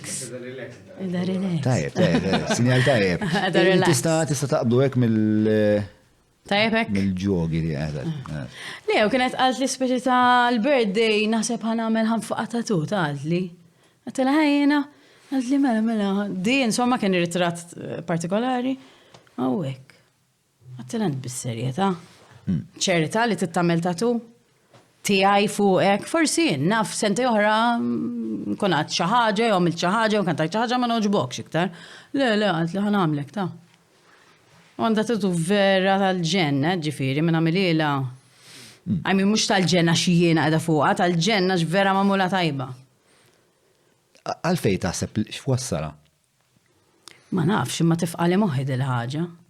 Għaxina nis Maltin li għettara għawek għet nsibu għaktar evidenza t-teżit għaj li jinti l-iktar persona popolari f'Malta. Għaxina ħlifta mintof għatmarajt. Mintof u ira Losko. Ma teżistit finġija ta' Joseph Muscat, nissuspetta li I'm sure. Probabilment. U anke l-isem u l-xajdulu għaw l-emblema tal-partiti u kol. Ija, ma l-emblema tal-partiti isek il-lalla kemm. Oh my God. Dizastru. Nosef Muscat. Le, ma l-emblema tal-partiti biex ta' tiffimax dak isu il-grupp dejjem varja, biex ta' jihdu l-identità mill-partita. Ma ta' persuna. Anke meta per eżempju tkun f'relazzjoni ma' xaħat, li tagħmel isem ta' xaħat fuqek, huwa riskju kbir għax ma tafx jekk inti x'ħateqpa ma' dil-persuna jew le. Fimt? All right, issa, tattoo removal, bla, bla, bla, okay. U cover ups u daw l-affarijiet, imma... You know what I mean, imma t-sek, it's quite intense, u. Għadek f'kuntat ma' dil-persona? Ġieli, Iva. Mux għanna day-to-day basis, imma... U minn iktar kellu, semmejt tlieta minn nies li taf li għandhom. Persuna oħra li huwa vera fan u koll, vera hello, għax vera, għandi rispet bira li, għax dak it-tip ta' persuna li meta jkun fan ta' xaħat ma jridx jibbiċċja fuq xaħat ieħor, fimt? Sewa. Jiena dik qatt ma fimta kif inti tista' tkun pereżempju fan ta' xaħat imma toqgħod tajt kontra xaħat ieħor pereżempju, fimt? This like polarized kind of view, you know? Da tribalizmu anka fil... Jinnaf joġobni Elvis Presley ma l-Michael Jackson nobodu, man. Ma xem xrivalita bejda u kizzewġ gruppi. Le, ma nafx, ma jena tinsemmiju ma x-tipo memx, jew ma nafx. Aħna konna tal-East Coast u l-West Coast. Oh, good. Oh, good is precise. Jena Oasis Blur, dejjem ħabbejt il-Blur iktar. U ġviri kellek, dil-istmerrija l-Oasis. Kont propjament tipo Liam Gallagher vera jdejjaqni. Ironikament, daqejt qablu xi sentejlu. Ma insomma kellimtux, ma rrid jitkellem ma' ħadd mid-dejra. Għadu dejek. Le, ta' ma tux dejja, imma tipo, made it quite obvious li ma rridx ikun hawn Malta. Dik il-ħabta meta ġi u kien qiegħed ta' speċjali doq il-belt. Ija. Dik kienet pjuttost xena cool imma l-inti femmek doq fit-triq. L-inti faj doq fit-triq, le, dik kienet darba ta' qabel naħseb. Ma kienx din id-darba, naħseb id-darba ta' qabel kien he was a happy soul. 2019 meta ġi daqsija u konti ħalih. Apparently ħali, għax bdow jisaqsu għal xi song popolari, li konna tnajdu qabel, tipo li n-nis speċi ta' kienet id-doq affarijiet oħra li ma kienux il-hit singles, u nis probablement bdow jgħidulu Don't Look Back in Anger, jew Wonderwall. Jista' jkun li kien hemm ukoll xi obbligazzjonijiet kontrattwali ma jkunx jista' jdoqhom waħdu. Jista' jkun ukoll. Żgur ħabba ħuħu. X'taw dejjem iġġieldu. Dejjem bil-pika hekk. Ne, ma kien daqqa, ma kienx għamel il-korus apposta. X'antipatija. Ma to be fair, Naqa legend, ma naqa legend. rrid tkompli ma dak li qed inti qabel. Aha. Il-maġġoranza tan-nies li kien hemm il-fotos, l-unika diska li Eżatt. jafu li Liam Gallagher kienet Wonderwall. Eżatt. So it was like a Għalih Bro, disrispett, għalih Tajt għalira, u disrispett. titkellem ma sormu l-majk. Jien darba għamilt, meta konti zar kelli song pjuttost popolari kien jisma Luċija u Samuel. Niftakara, U niftakar il-fucking video song ukoll. Kienet 10 minuti tipo. U l-aħħar darba li daqqejt, konna daqqina l-ħabs l-antik, insomma, kien xisija set, kont xisija fis-set. U it-tini part, dik edha f'żewġ partijiet. U t-tini parti tibda, u Samuel sar minnu. Najdilkom il-gig li jmiss, guys. Tajba, ma. Tajba. Good marketing strategy, John. Yes, but there was no other gig because I became a fucking dad. And John u l-hip hop id-divorzjaw. Għalfej, imma, għalfej taħseb li ġrad din il-ħagġa. Jena bnidem obsessive compulsive. Oh, Mux compulsive, alright. obsessive, jena bnidem obsessive. Imma flima sens tajtek. Li, ma Dave mux għajet, li fil-sens li jiena dak kollu li namel, ġviri jiena l-epitoma ta' perfezzjonist. Ġviri dak kollu li namel, kważi ikun kollox vera meqjus, ġviri anka mor naqra ġim jiena tarani jemmek għalla taħsibni diħal għal-Mister Olympia. Bil-pitaz, bil-lapes, fishing bil-reps u hekk. Nidħol, mela tħalt, mela 7:36, all right. Kafe kem ħadd, 2 kafe kienu mdaqsa tu kofi. All right, mela tlaqna bl-arloġ. Tipo kollox Imma isma li naqra, minti mux xorta taħdem affarijiet oħra u għandek it-tfal, fis-sens. Allura għala ma qbajtx ta' hip-hop. I'm just asking for the reason. Le, għax, Justify it, just mela, say. jiena deċidejt, l-ewwel net, jiena dejt minn kriżi finanzjarja kbira. Alright. Sewa, allura meta kelli tfal, U jekk partikolarment. in-nies ma jafux ngħidulhom illi biex tipproduċi l-mużika għandek bżonn bagatella liri. Fil-kas ta' hip-hop le. Okay. Le, fil-kas tal-hip hop ġviri l-axħar album ta' Nobling Show jena rekordjajtu fil-kċina. Hija vera, that said it's true. Għax aħna naqri iktar rudimentali, naħdmu iktar bis-samples, apparti li l-ħwex li kelli bżon ma' mużiċisti u hekk, speċa minn minnaw, kismin kien hawn Danieli Malta, ma nafx intix tafu l-Danieli x'Kembri, audio engineer tal-bliħ, fil-fatt irid nġibu fuq il-podcast, fakkarni ħankelmek għax bat li jkun Malta. Da audio engineer par excellence biex jaħdem ma' Rockstar Games daw li jagħmlu GTA bħala l-head of audio. U dakin għandna l-audio engineer tiegħi, allura jien kont intih letteralment The bare minimum. Il-kakka u speċ ta' u tipo jirranġaħili. Iktar mill-flus biex issir il-mużika, iktar il-fatt li l-mużika ma kienx tagħmel flus. Le, mux hekk. U peress li tkun perfezzjonist, ġifiri ġili, taf kif ġili tamel 16 sija, ma tiktab xej li joġbok, ma t-produċi xej li joġbok, t-terġa għada, un bat ħafna. Ma sirx sostenibli. Mux sostenibli. Eżatt. Allura jena deċidejt li fċertu punt fħajti realizzajt li, orajt, għattajt bizzejet ħin mal-pinna u mal-karta u mal-kelma partikolarment. Rawimt is-sena tal-kelma, issa dis-sena tal-kelma x'nista' nagħmel biha. U bdejt nikteb l-scripts, li bdejt nikteb minn imissu, u mbagħad ktibt film, dak falla, eċetera, eċetera. Imma mbagħad bdejt nitgħallem għax inkelli naqra minn dik li għattinti li ngħid iva għal kollox, għax nentużjażma ruħi, nibda nara l-potenzjal f'kollox u nibda ngħid kollox. U mbagħad tallimt niddiskrimina ħafna. Għaddejt minn proċess fej deċidejt isma' mela inti jgħet punt f'ħajtek. Jiena ħossu kol jiena ħliċ 10 snin minn ħajti jira. Ġil tajna jena u inti meta ma konċ speċa daqsek. Insomma, ngħidx li ħilejthom, ngħid li użajthom, u għajmin fis-sens minn kollox jitgħallem fil-ħajja. Jena knemmen. Nasab ma stajt nitallimu, wara 3 snin kont tallim bizzejiet, nasib kont graduate. U allura speċ ta' deċidejt li jisma' hemm ċertu ħwejġ li ħankun vera tajjeb fihom u ħanamel dawn biss. Il-kitba, li nkun ġenitur, namel l-intrapriza, insomma, namel business. Dawk, basikament, ovvijament, il-mara, l-familja, eccetera, eccetera. Biex naħseb dawk huma il-prioritajiet.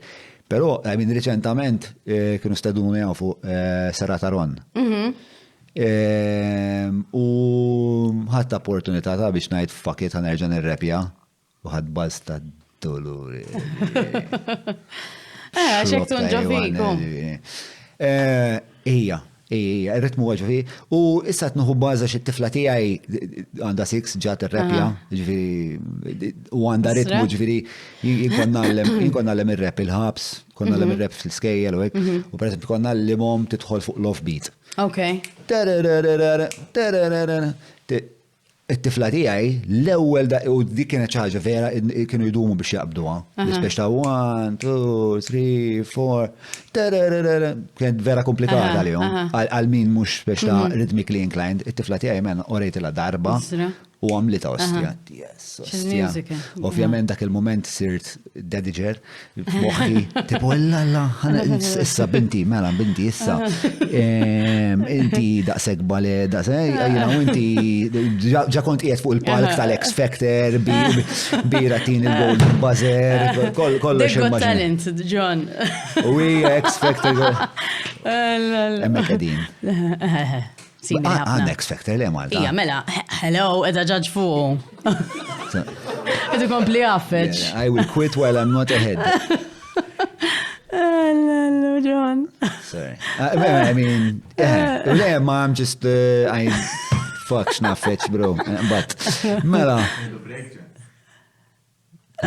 I will soldier on through this fucking disaster. Oh, għax disaster. Kifet ħossok għati hu bazira uskom? Ija, ta' nispera li mux għatnajt kagati.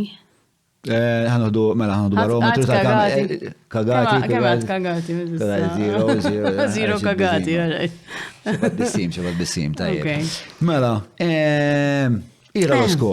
Mela, morna għallura xaġġelt interessani. X'taħseb li hija li insomma vera ħanħu break għax ġrali bħalma ġrala ma tal-konkos ta' jena. Break zaħir. All right.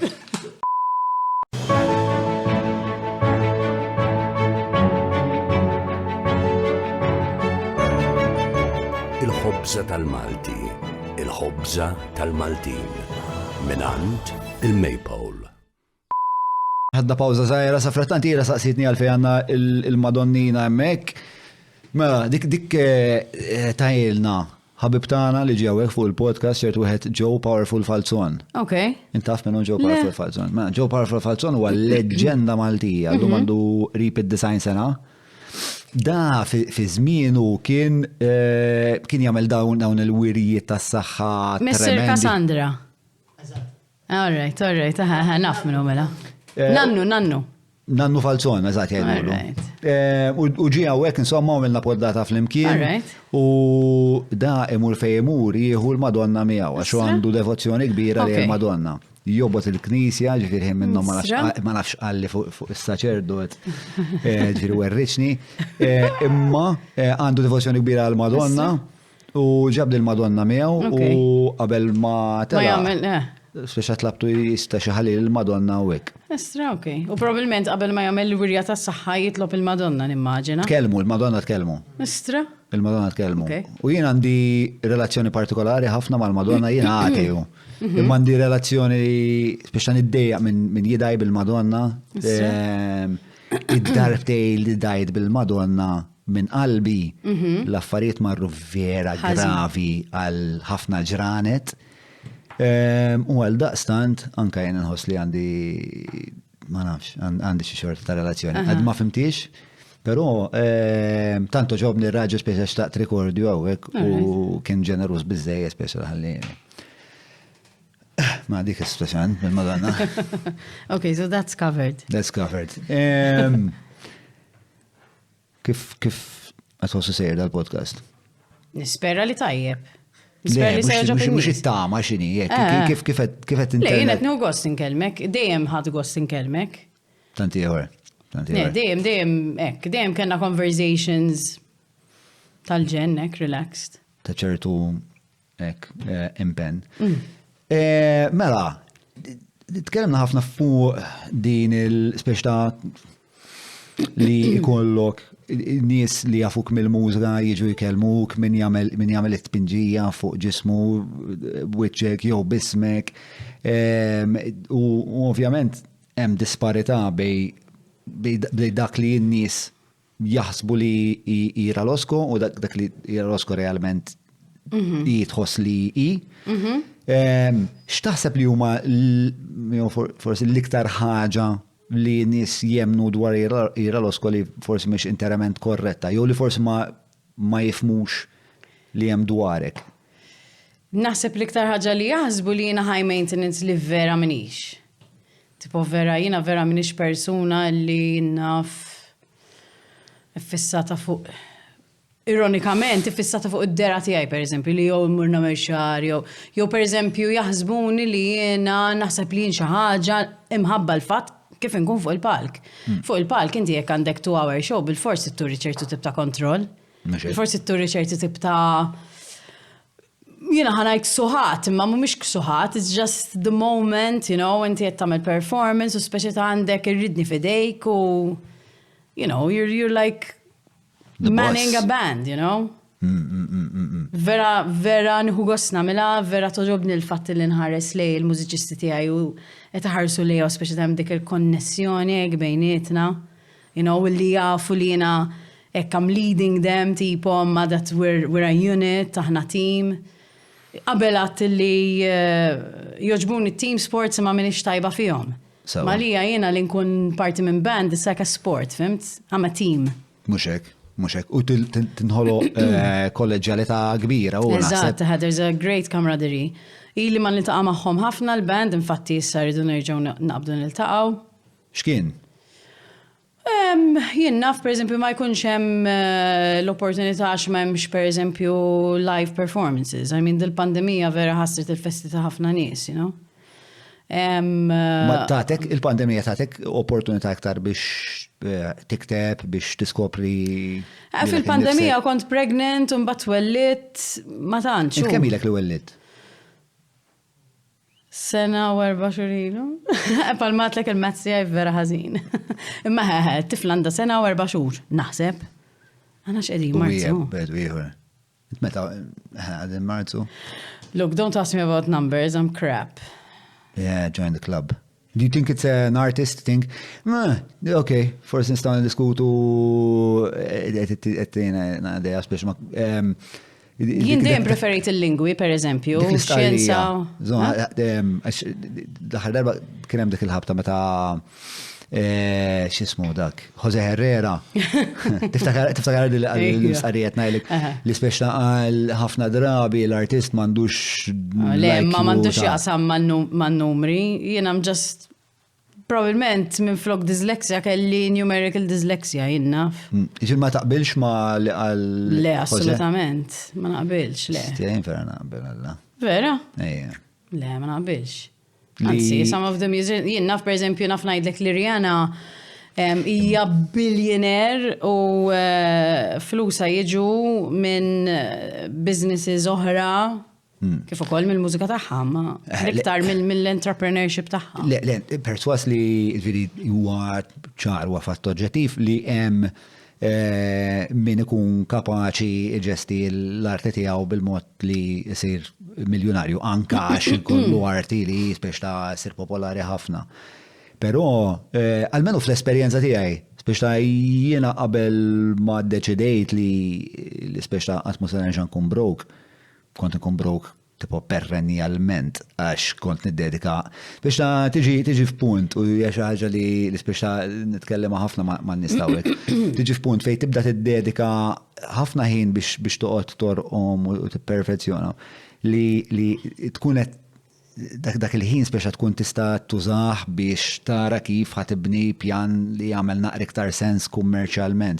U ġeneralment meta tiġi f'dik id-dilemma ta' jekk hux se nagħmel xi ħaġa, l-artist, għalmenu fl-esperjenza tiegħi, u mal-artisti li ħdimt ħafna drabi nagħmlu d-deċiżjoni li ħanimpenjaw iktar ruħna biex l-arti tkun tal-livell nixtiequ milli dil ħaġa ħadd tagħmel il-flus. Ma naħsibx li dik il-ħaġa għandha tfisser li l-artisti mhumiex business minded. It's just that the passion at that moment in time, il-passjoni għall-arti, how do you say it, supersedes? Kif tajda bil-Malti? Tisboq. Tisboq vera, kif tajda? Tisboq. Tisboq. Tisboq ġifiri supersedes. Istra? Ma konċ naf. Tikber titgħallem. Sibni ħaġa. Tisboq il-fatt. Tisboq ix-xewqa li tagħmel il-flus. All right. Dak il-moment. Għalhekk tipo mbagħad inti titqis li inti meta qiegħed f'dinja kummerċjali u mbagħad inti għax inti l-arti ma sirx vakum, inti l-arti ssir ma qatt ta' uħud oħrajn li jkollok il-manager, il-promoter, ikollok min ikollu l-venue, biex għal ħafna minn dawn l-uħud il-business huwa aktar importanti, għax biex dawet jaraw fl-aħħar mill-aħħar jekk ħan ibbukjaħ ġol venue da ħan dawar lira. Allura inti spiex ta' il-prioritajiet fil-kamra jkunu vera differenti. U għalhekk naħseb ħafna drabi, ħafna artisti they wind up spiex din niftakarni nagħmel wirjiet fej kulħadd qed jitħallas, is-sound engineer qed jitħallas, il-venue qed jitħallas, kulħadd. U inti m'intix qed titħallas? U fl-aħħar mill-aħħar il-band mhux qed titħallas. Għalfejn għax il-band qed tuħu. Le, dik hija ma naħseb dik hija xi ħaġa li hawn Malta domna ħafna biex nirrealizzaw li dik il-ħaġa m'għandix issir. Imma hemm dik il-tip ta' mentalità I mean across the board li ċerti industri jitqisu bħala inqas minn industri oħra. Imma nasbax tiġi fl-aħħar mill-art tiġi mill-artist jiġifieri jiena domt ħafna nagħmel dan ix-xorta ta' wirjiet mingħajr qatt ma nikkunsidra li għandi bżonn nitħallas għax għalija l-payoff tant kienet tajba jiena tlajt fuq il-park daqgħet ma' sħabi għamilna l-freestyle ħadna basta d-dolur. L-aħħar ħaġa li kont qed nikkunsidra huwa li jkolli li titħallas. Imma I wouldn't say that it means that you're not business minded. No? No, ma nafx, jiena ma narajx hekk. I mean, ħanajdlek dik l-istqarrija, dak l-statement kien jiena ħassejt li kien ma nafx, I felt a bit offended by it. Because għax mhux l-artisti kollha qegħdin fl-istess forsi fażi ta' ħajjithom. Hemm min qed jagħmel għal xogħol u hemm min għadu qed jiskopri t-talent tiegħu, għadu jibda. No one is a businessman from the first day, from the get-go. Għandek bżonn il-kapital biex tibni l-business tiegħek. Għandek bżonn tibni l-kapital tiegħek biex, I mean, kulħadd ħajibda minn ground zero.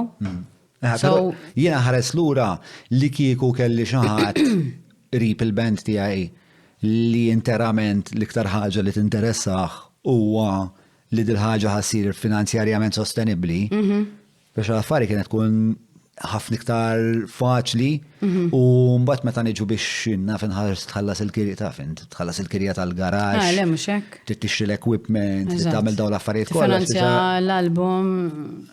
Biex naħseb jiena ħoss li minkejja li naħseb l-għażla tal-kliem u Herrera għandu tendenza jagħmel għadi biex ta' jidħol bulldozer. Imma naħseb li l-artist jew għandu bżonn iżewweġ biex ta' l-arti tiegħu ma' xi ħadd li jista' joħodlu ħsieb. Jew nkella għandu naħseb għax ma tiġiniex naturali ostja u di ċaġa l-mara kienet tajliri. Forsi jien però ma nasibx nara ħafna evidenza f'nies li kont nagħmel l-arti magħhom issa jekkux films, jekkux mużika, jekkux teatru.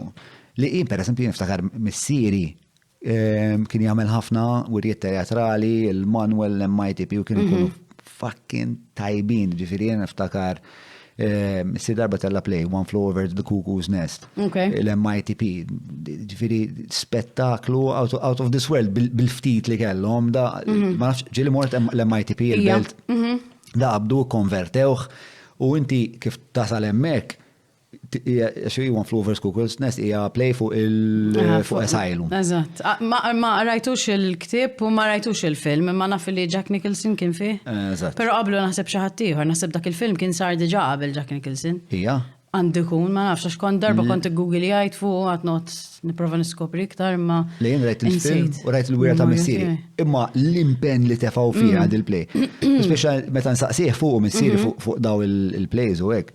Biex ta' daw ma kienux jagħmlu flus men. Xej, sempliċement kienet interament il-passjoni ta' u kienet ta' livell fucking oli. Ġifieri mhux ma kienitx ħaġa amatorjali li jagħmlu by the way. Biex ta' għalli darba minnhom għamilna play u tellajni għal xi 8 tiljiri u fl-aħħar tawni 200 lira Maltin.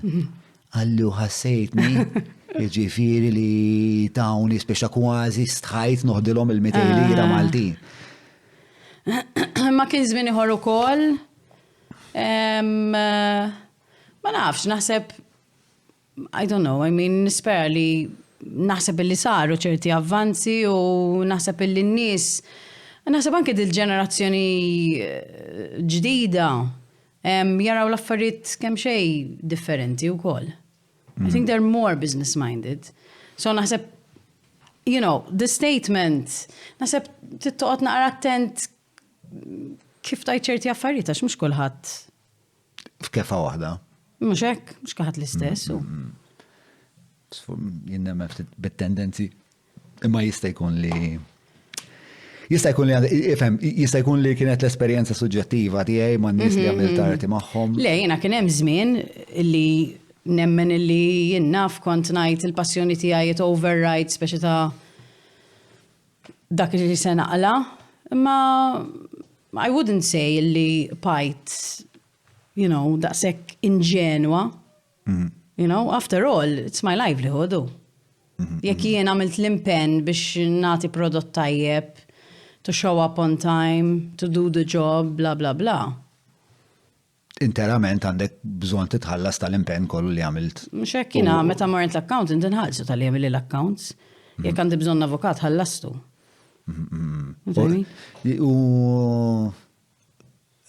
Ma kienx fil li kont se naqbad miegħek assolutament, ma forsi tajjeb nitħattu naqgħadu wara. Forsi nistgħu nitkellmu bħal peress li tnejn li aħna esponenti tal-arti Maltija, forsi nistgħu nikkontemplaw ftit affarijiet.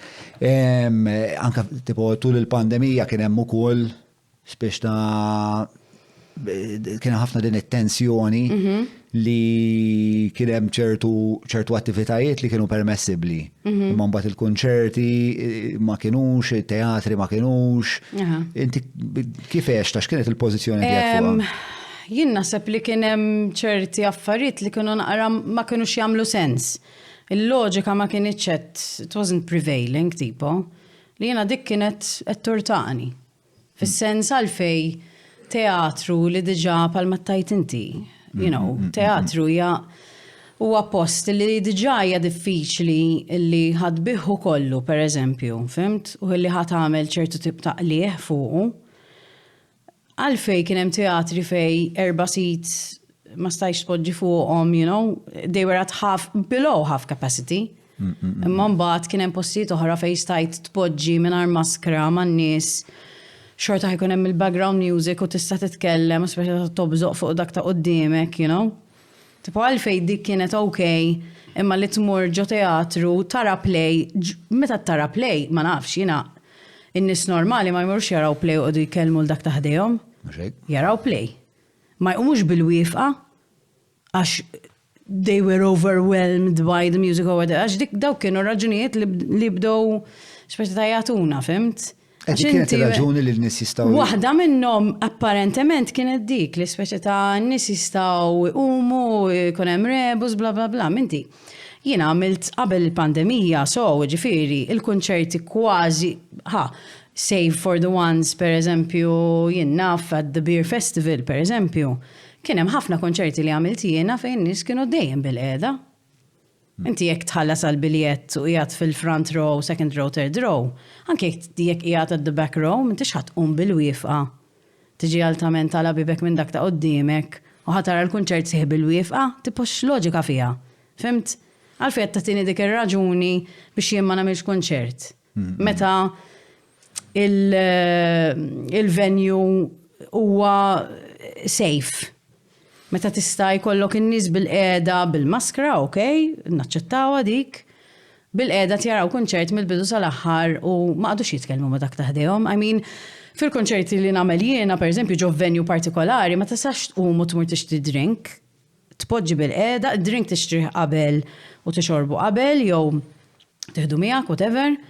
U mbagħad tara l-performance ħieħa u ma tqumx biex tixtri drink. Tmur tieħu drink wara. Is-soltu mqas ikun hemm ma jkunx hemm break, m'hemmx xajdula u intermission. Konċert mi tix ħatwaqqaflu l-andament tiegħu, konċert huwa 2 hours, you sit there, fimt? Kun taf għal xiex tħaltu.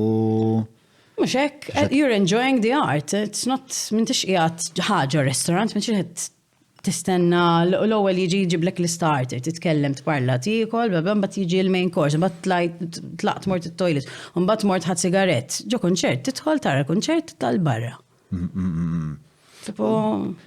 U din, u l-fat li kien hemm speċa di xorta ta' diskriminazzjoni bej ċertu avvenimenti u oħrajn. Taħseb li kienet informata mill-fat li għadna li l-arti għadna ma nippreġawix bizzejiet? Jista' jkun hekk, jista' jkun miżinformazzjoni, jista' jkun li n-nies għadhom jaħsbu li l-mużika hija naf the doing of the devil. Jenna, I don't know, ma nafx għalfej, fimt daw il-misconceptions tipo. Fimt, I mean.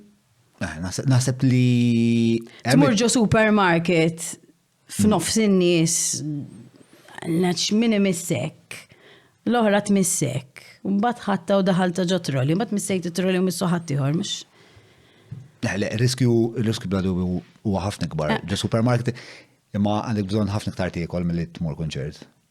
Yes, Granted. of course. We concede. Definitely. Imma però l-ewwel ħaġa li l-ewwel affarijiet li ġew sakrifikati, unfortunately, kienu ħafna sport u l-mużika u l-arti. Sfortunatament. Li hija sfortuna anka għax jiena nħoss li l-pajjiż għandu bżonn iktar arti, għandu bżonn iktar sport biex l-individwi ta' dan il-pajjiż speċa jimmaturaw anka minn dak il-lat. Naħseb niftakarni tipo il-ġenituri tagħna jiftakru żmien fejn kien hawn il-faqar kien jipprevali Malta, n-nannet tagħna l-ommi jgħexet il-faqar oġġettiv speċa fejn ma jkollokx tiekol. Illum il-ġurnata speċa dawk l-affarijiet naqsu. U speċa gradwajna l-soċjetà fej l-iktar affarijiet li huma speċa bżonn jużi dawk il-ħtiġijiet il-qajna għalihom. Nasab issa għandna bżonn nigradwaw u speċa nraw ma naqra li jkollna wirt kulturali x'ngħaddu l-tfal tagħna biex ikomplu jibnu fuqhom. Speċa dak għandu jkun lan. Jina, nħossi li importanti ħafna li jinnaf kull ġimma f'ħajtek tara xi ħaġa li tispirak, tmur tipprova tmur mużew darba fix-xahar almenu, you know? Jina nipprova kemm jista' jkun ma' tfal tiegħi nagħmel minn dawn l-affarijiet. Lim xorta ta' affarijiet tħobb tagħmel ma' twal? L-aħħar li naf li għamilt mort il-mikrofon orġena. Mort museum, morna ġo mużew u kien hemm cast iron exhibition naħseb u Harry ġennen. He loved it, absolutely loved it. Nixtieq nieħdu art galleries, per eżempju.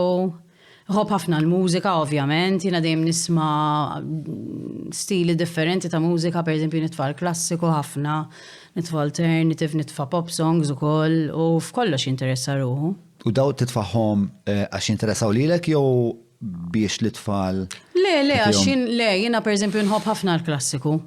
Ija? Ija, I mean, minix esperta laqqas xejn, imma jiena nħobb ħafna Tchaikovsky, nħobb Beethoven, nħobb Mozart.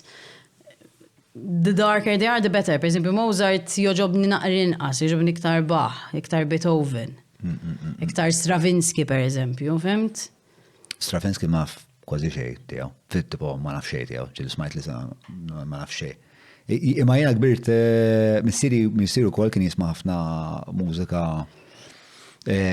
klassika. Fil-fatt, l-ewwel ma dejniex nitkellmu f'Paul Zamet Kutajjar, l-ewwel silta li kont għamilt ma' Paul Zamet Kutajjar fl-istudio tiegħu kienet speċta xorta ta' remix bażwija ta' dik is-silta tal-Carmen ta' Bizé. Alright. Dik per eżempju Harry vera toġbu. Le, hija silta vera tajba l-klassiku għal hip hop ta' ma taħdimx biex ta' in any way you try to għalmenu jien qatt ma rnexxieli insibila kaptu, imma l-fatt li missieri wkoll kien eklettiku ħafna fl-għażla tal-mużika tiegħu, missieri kien jisma' kollox minn klassiku, imma pereżempju l-ewwel album tar-rap li kelli kont xrajtu speċa bisħab ma' missieri li kien Fugees, The Score.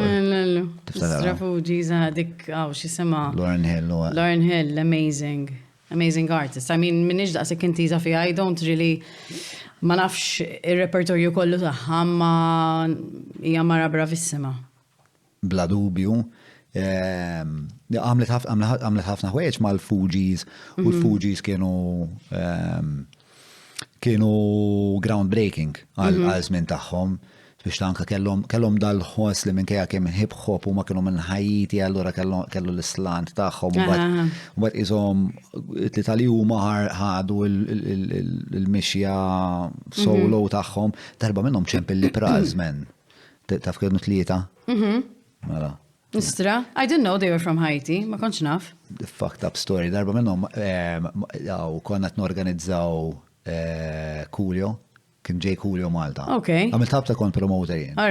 Kont norganizza daw l-avvenimenti, insomma, u kien hemm club, insomma, partikolari li kien ħajġib il-Coolio.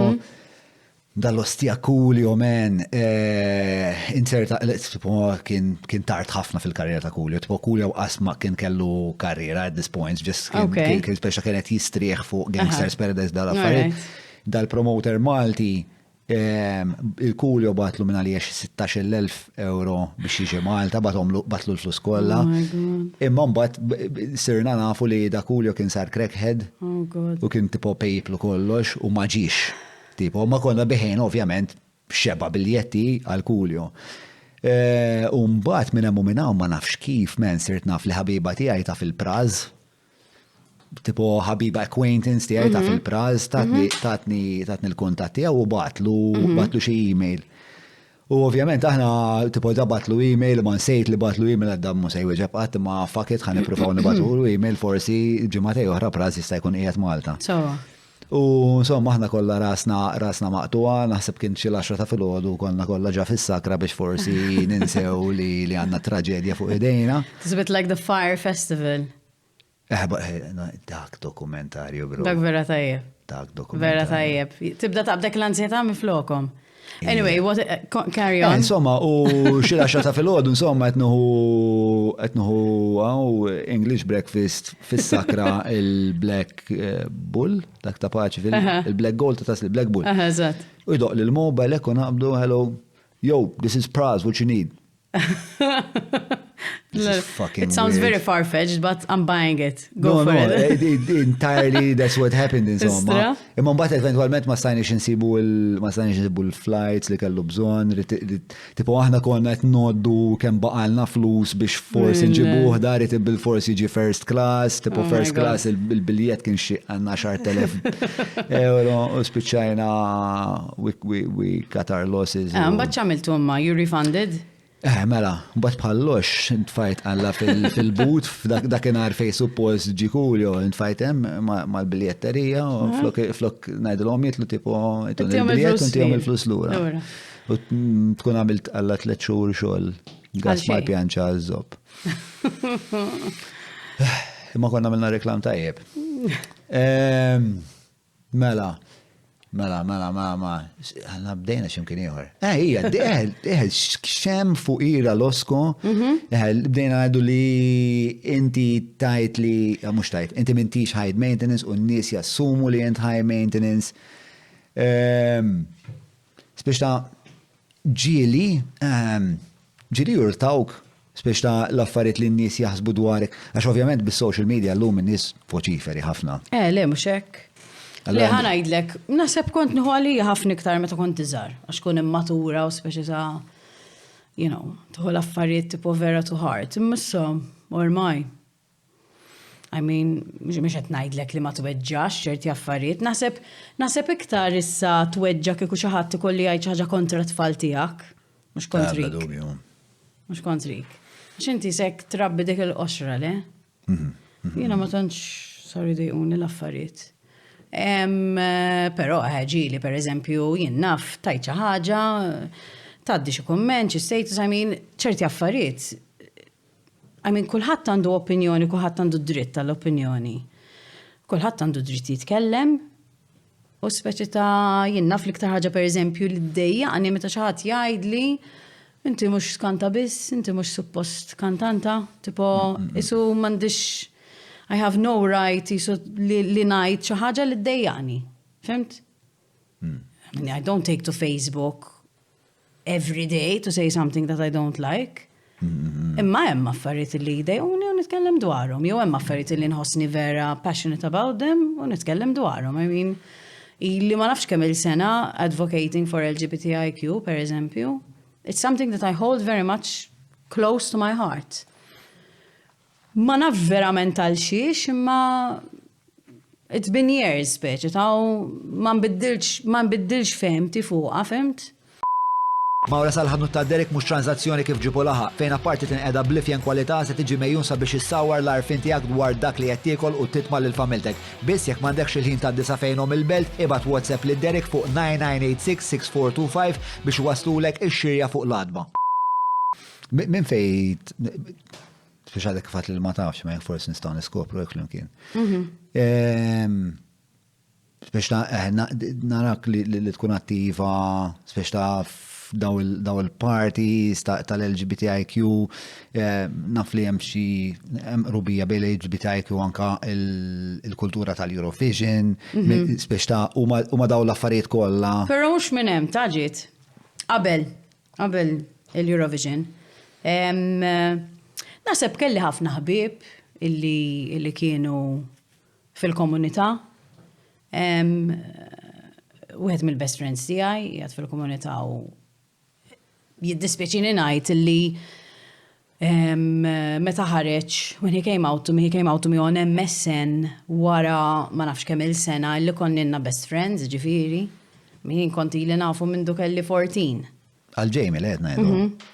U għaddew snin u kont indoq fil-band miegħu u jien naf pereżempju Titi kienet tgħidli naħseb iffissat fuqek. And I'm like, I knew that it wasn't the case, fimt? Kont naf li mhux il-każ. Mbagħad għaddew ħafna snin u ddeċida li imur jgħix barra, imur jgħix ġew Londra. U vera kont isni imweġġa li ma kellix il-best friend tiegħi miegħi għaw Malta. U jisu naħseb illi bej kont naf għalfejn telaq. Bej kont imweġġa li ma kienx miegħi iktar, li ma konniex close, ovvjament, għax aħna konna noqogħdu ħafna viċin ta' xulxin, allura jien naf pereżempju anke meta konna qed nistudjaw u kien qed jistudja l-università u jiena pereżempju qed nistudja għall-A levels. Niltaqgħu, noqogħdu nistudjaw, mbagħad pereżempju xi nħdu break imorru Havana, fimt? Nagħmlu tnejjek, insomma mbagħad nerġgħu mmorru d-dar nistudjaw.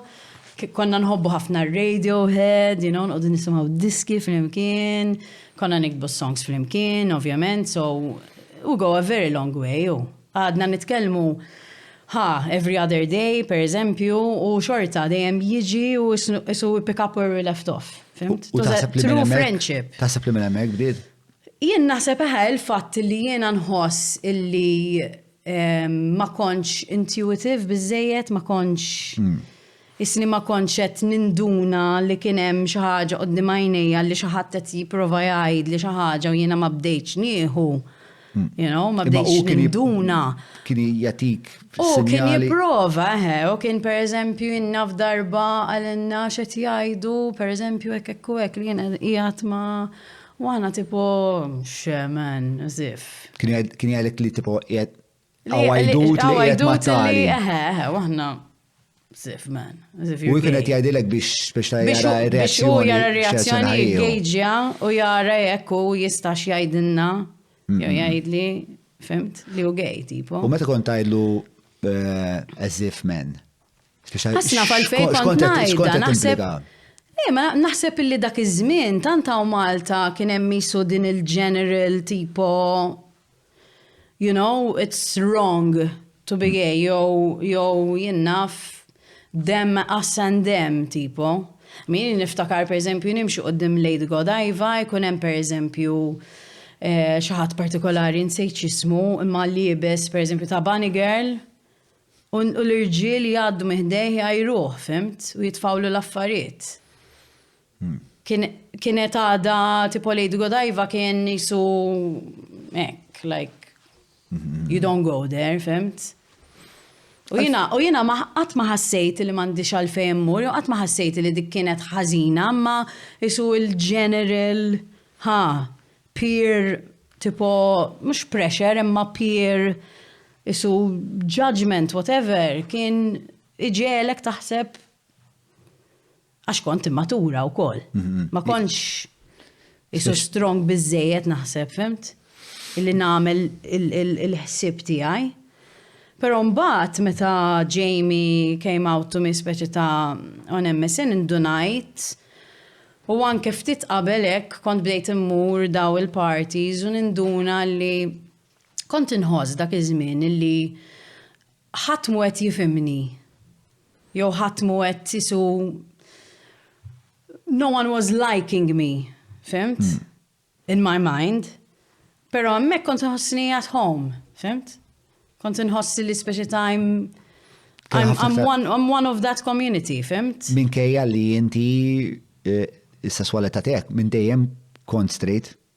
Le, dejjem naħseb li kont straight hija, le qatt ma kelli dak id-dubju, qatt ma kelli dubju, però minix waħda minn daw ġifieri again, għax I'm quite open u hekk, minix waħda minn daw li ħanajt le, qatt ma mara qatt pereżempju, fimt? I feel that it's very like, we're very fluid. Ekk inħoss li aħna pala umani, we're fluid. Issa some people are comfortable, speċi ta' komdi li diskutuha. Imma oħrajn mhumiex. Ma jiena I hate pigeonholing people. Ġifieri inti kont tħoss meta kont mur daw l-avveniment kont tħoss livell ta' aċċettazzjoni li b'nadi oħra ma kontx tħossu. Hekk naħseb. Probabilment ġejja mill-fatt li kont tkun ġo kamra nies li kienu jħossu li l-len minn dik il-kamra is-soċjetà mhux qed taċċettahom. U allura qed naċċettaw aħna l-koll xulxin u qed nibnu komunità. Lu koll li turtani f'daw speċta jien kont imur skola tal-boys u kien hemm dat tifel partikolari li kien ovvjament trans biex da. U kienet iġib li d-demmi ilma daw il-ġuventur li jħossu l-bżonn li jajruħ. Ma dik biża ta' naħseb jiena. Ħafna drabi l-omofobja hija biża. Biża ta' nies li jaħsbu li għax jaċċettaw jew li you know, they're okay with speċi ta' people who are gender fluid or gay or bi or lesbian or trans or whatever. Naħseb li hija biża għalihom illi asnaf li jaċċettaw dik il-ħaġa li ħanajdlek imbagħad hemm il-misconception ukoll, pereżempju hemm ċerti irġiel. Issa sirt nismaħħa naqra inqas. Imma kien hemm irġiel niftakar li jgħidu pereżempju li jaħsbu li xi ħadd gay bil-fors ħajjagħmel għalihom, tipo sma. Teżisti forsi jeżistu l-gosti? Mhux hekk. Mela tipo eżatt, għax int raġel a gay man will always go for the only man in the room. No, dude. Naħseb ukoll tiġi naqra hija informata ftit ukoll minn nuqqas ta' self-esteem ta' ċertu wħud li ikunu qed ifittxu xi ħadd li forsi soċjalment jipperċepuh bħala aktar dajjef, allura biex iħossuhom tajjeb jgħidu, ma dan nistgħu naqbdu għax dan nistgħu nuru li aħna aktar b'saħħitna minnu. Ukoll. Tipo case in point naqra għalkemm mhux omosessuali żaren pereżempju tal-ajkla. Daw l-uħut li joqdu jitnejku bih, jien naħseb li jkunu nies li jkollhom vakwità kbira f'ħajjithom. U biex huma jħossu ċertu valur. Le jiena dik hija xi ħaġa li totalment ma naċċettaħiex ġifieri li pereżempju nies jien naf jitmejlu jitnejku b'nies oħra. X'inhu l-punt, men? Tħossok king like tipo li qed taqla l xi ħadd ieħor għax tarah li huwa differenti minnek jew forsi m'għandux intellettwalità. Ħafna drabi min jaqbad magħhom ġifieri l-intellettwalità tiegħu jew tagħha ma tkunx xi granke laqas.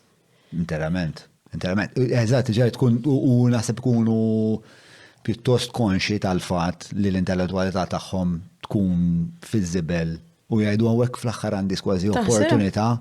Naħseb naħseb. Yes and no, naħseb. Jien naħseb ħafna minn dan anka ħafna minn dan il-mob mentality ta' ejja niddeċidu li hemm xi ħadd li nistgħu naqbdu miegħu u l-koll nattakkawh, naħseb ġej ħafna minn kriżi ta' identità u kriżi. Dik hija xi ħaġa li ddejjaqni wkoll, I mean kulħadd jiżbalja fil-ħajja. I mean hemm żbalji li huma aktar gravi mill-oħrajn. Ma dil ħaġa li sna rridu nagħmlu witch hunt kull darba u Facebook jagħti ħafna opportunità għan-nies li gangjaw. U ħafna drabi meta n-nies ikunu in a crowd, ħosshom iktar fil-poter ukoll. Hemm lyric line partikolari mis-song ta' Mia Martini li hija waħda mis-songs favoriti tiegħi jisimha li uomini għandha l-lirika vera. Sabiħa u verastja, powerful. U waħda minnhom hija l-uomo da solo. Le, l-uomo in like a man in a crowd is strong and powerful, but alone he's a coward. Some men are. Xiex? Some men are. Some, not all, sorry. Yeah. Some, no, the lyric line is like that. Il-uomo.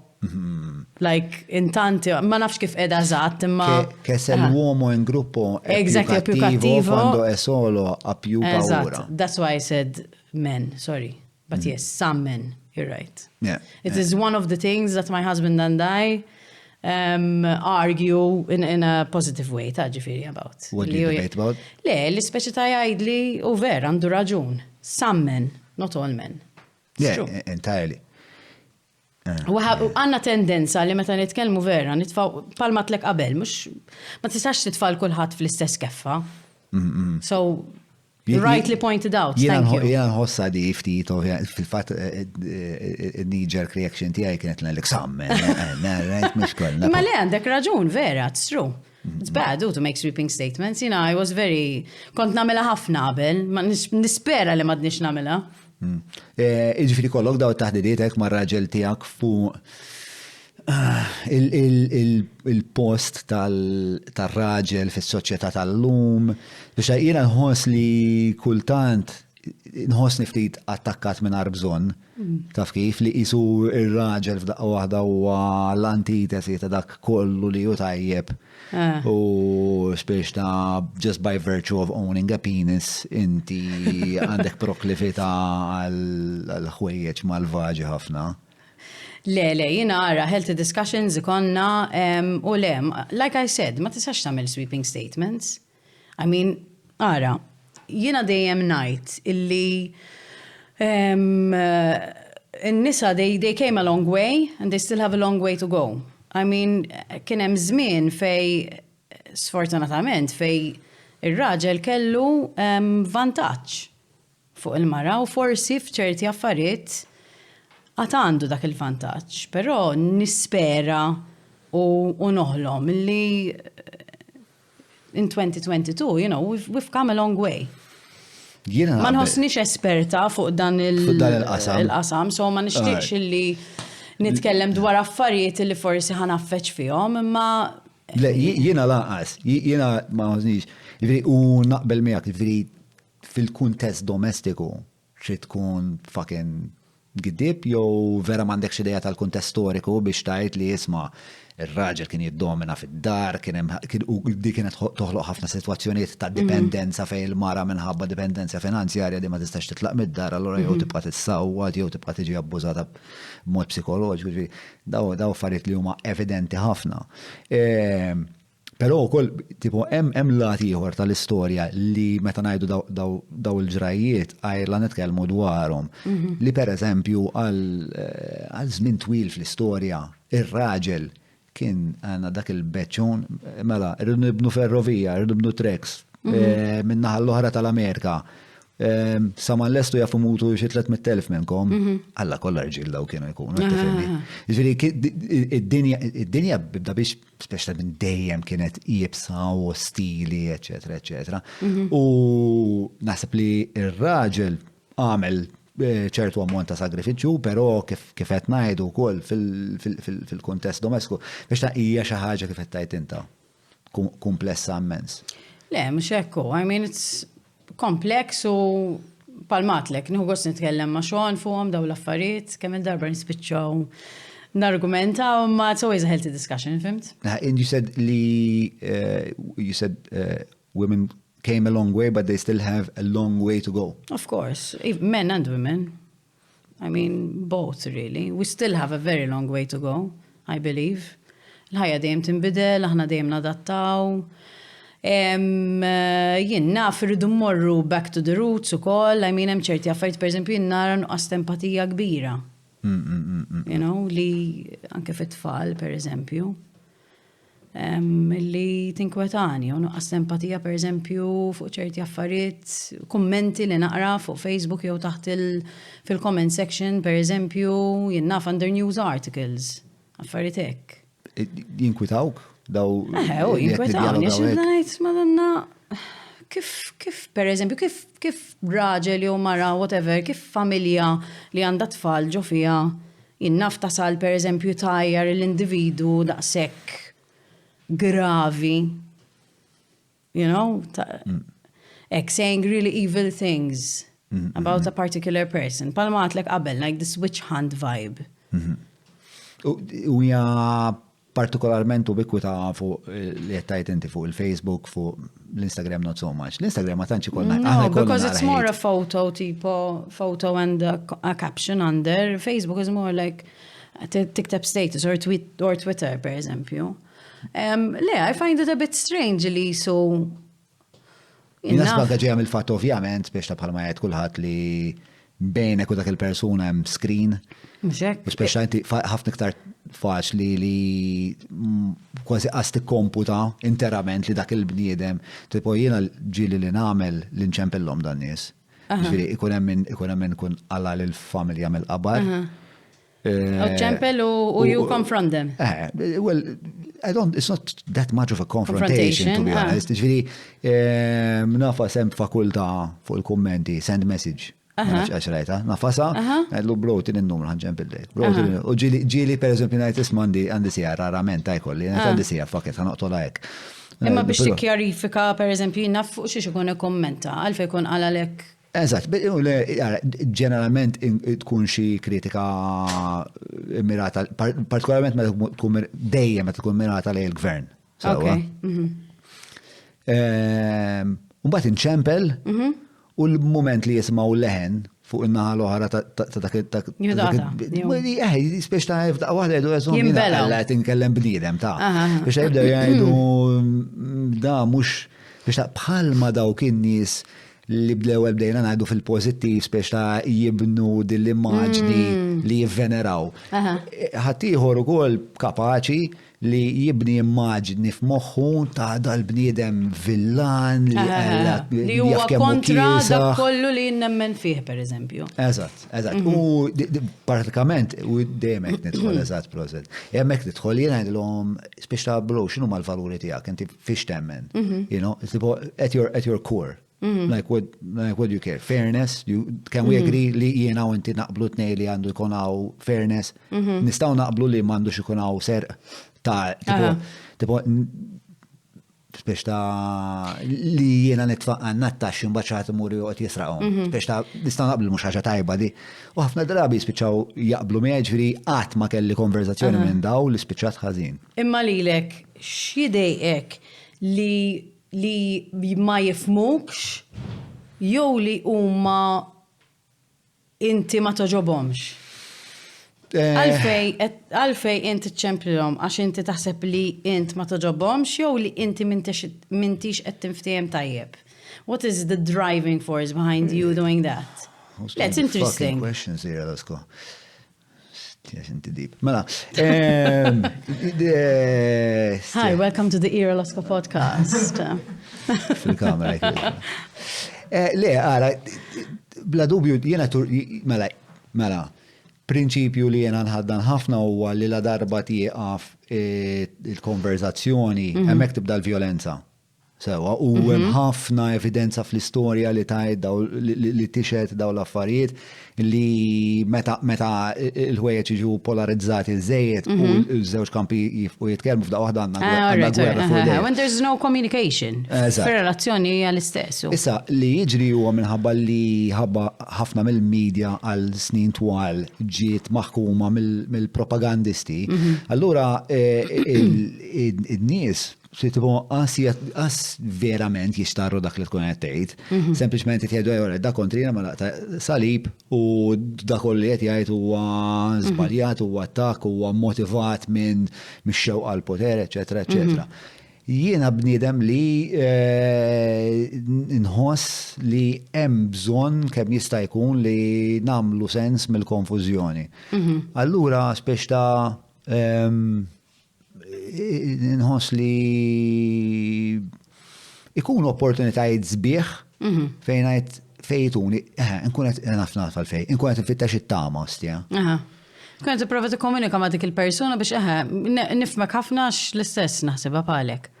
Jiena pereżempju ħaġa li vera ddejjaqni daw is-social media platforms ta' parsi news portals illi jqogħdu jieħdu pereżempju xi status li tkun tellajt li verament ma jkunx pereżempju jinnaf ikun harmless tipo, like jinnaf niftakar darba tellajt.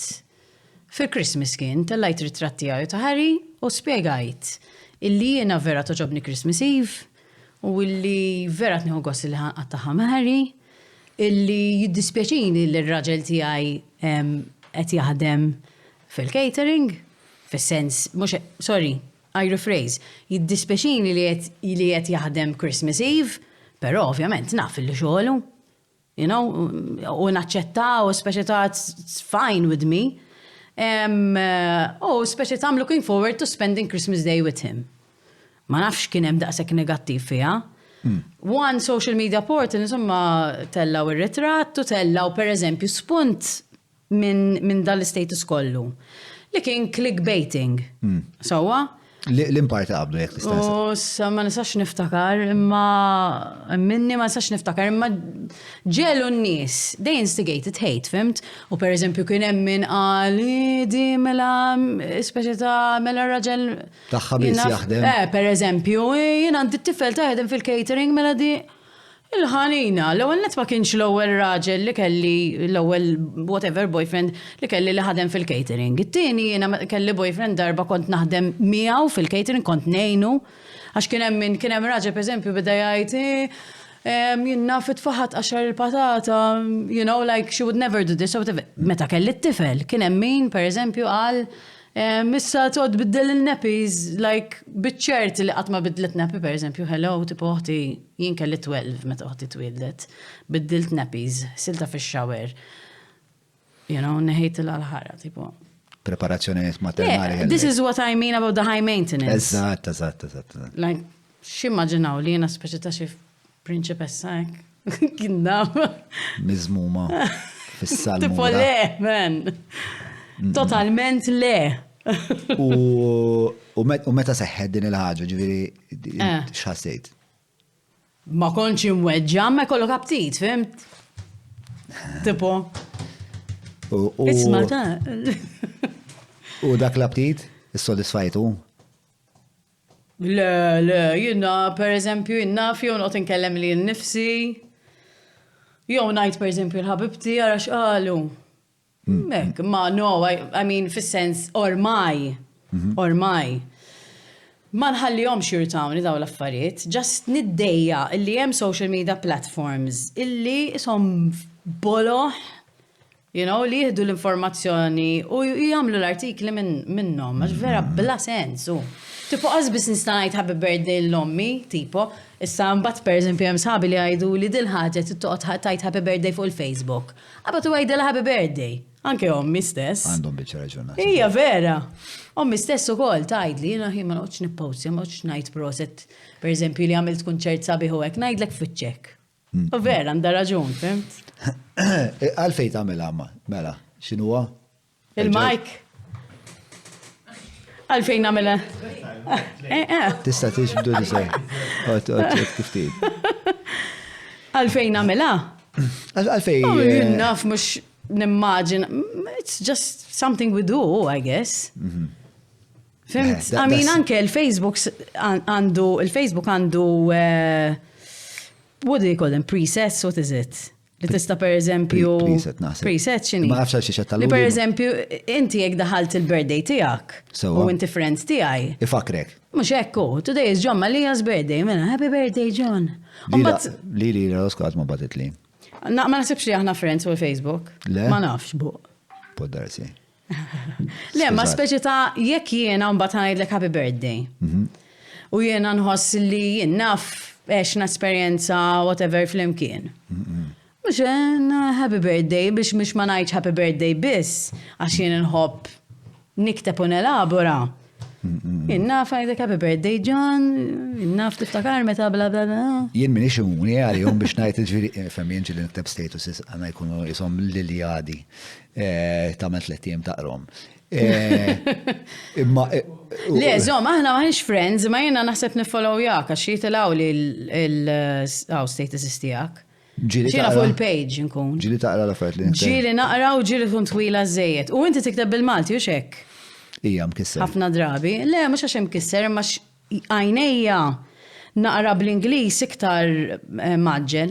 Bil-Malti inħobb naqra, John, imma minix waħda minn daw illi naqra dejjem. Isma, I mean, I'm embarrassed to say it, ġifiri. Ġibtlek tip jena, fejjet, għawiet, fosna.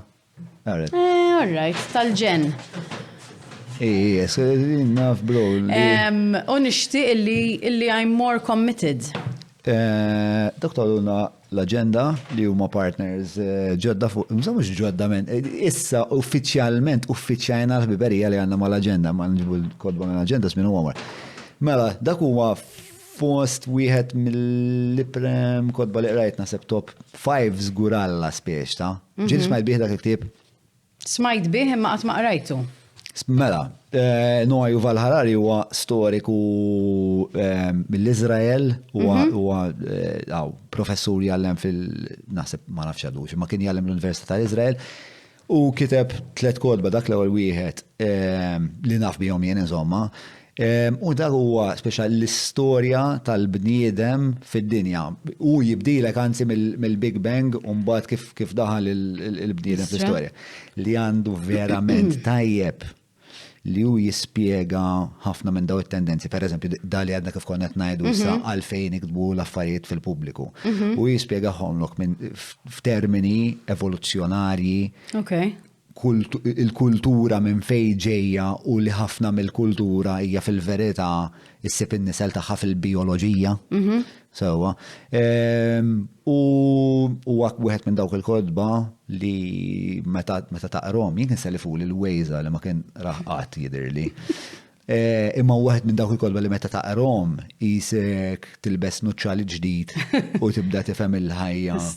U kif jaħdmu isma' ħaġeja bro, il-ġerarkiji. Ċinek ma ngħidx ġerarkija darba kull podcast. Ma wara dak tispiċċa ossessjonata bil-ġerarkija. Le, I mean daw l-statements, fire gave us power, farming made us hungry for more, money gave us purpose, science made us deadly. Strong. Fantastic. U ovvjament jagħmel ħafna wkoll minn daw l-istqarrijiet fuq Twitter, pero jagħmel ħafna wkoll lectures u hekk fuq il-YouTube u hekk. Inkwitat ħafna fuq is-sitwazzjoni tal-Ukrajina, spiex ta' bħala bnidem storiku li jaf. Spiex ta' jaf ħafna l-istorja kif tiġri, spiex ta' and he's seeing a powder keg on the horizon. But let's not talk about the depressive shit that's going on over there. Imma this came at the right time. I feel I need to read u nħoss li għandi bżon naqra ta' injection ta' klim u ta' informazzjoni u ta' ispirazzjoni. Għax għandi naqra writer's block. Writer's block is horrible, Mela, sponsor fuq li għad li nissuġġerilek naf li għad li minti xi tip li toqgħod tikkoordina meta taqrawek. Però ktib bħal dak nissuġġerixxi ħafna li tajt isma' daħna minn sija naqrah. It can tista' tużah biex taqrah qabel ma torqod. Però huwa l-iktar utli meta tkun kompletament l-enerġija ma tkunx daqshekk baxxa u tuża. Le, qabel ma norqod ma naħsibx għax jekk inkun qiegħda ġo sodda nispiċċa nkisseroni. Biex nara xi inqas television ma nara fis-sodda, nippreferi nara fuq is-sufan. Mbagħad xi mid-danonos, oh my God, God help me.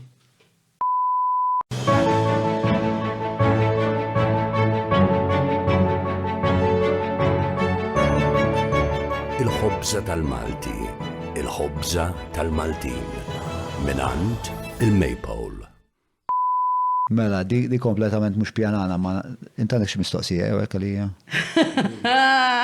Le, kont ngħidlek, by the way, min għamel lilek is-sigla. Good question.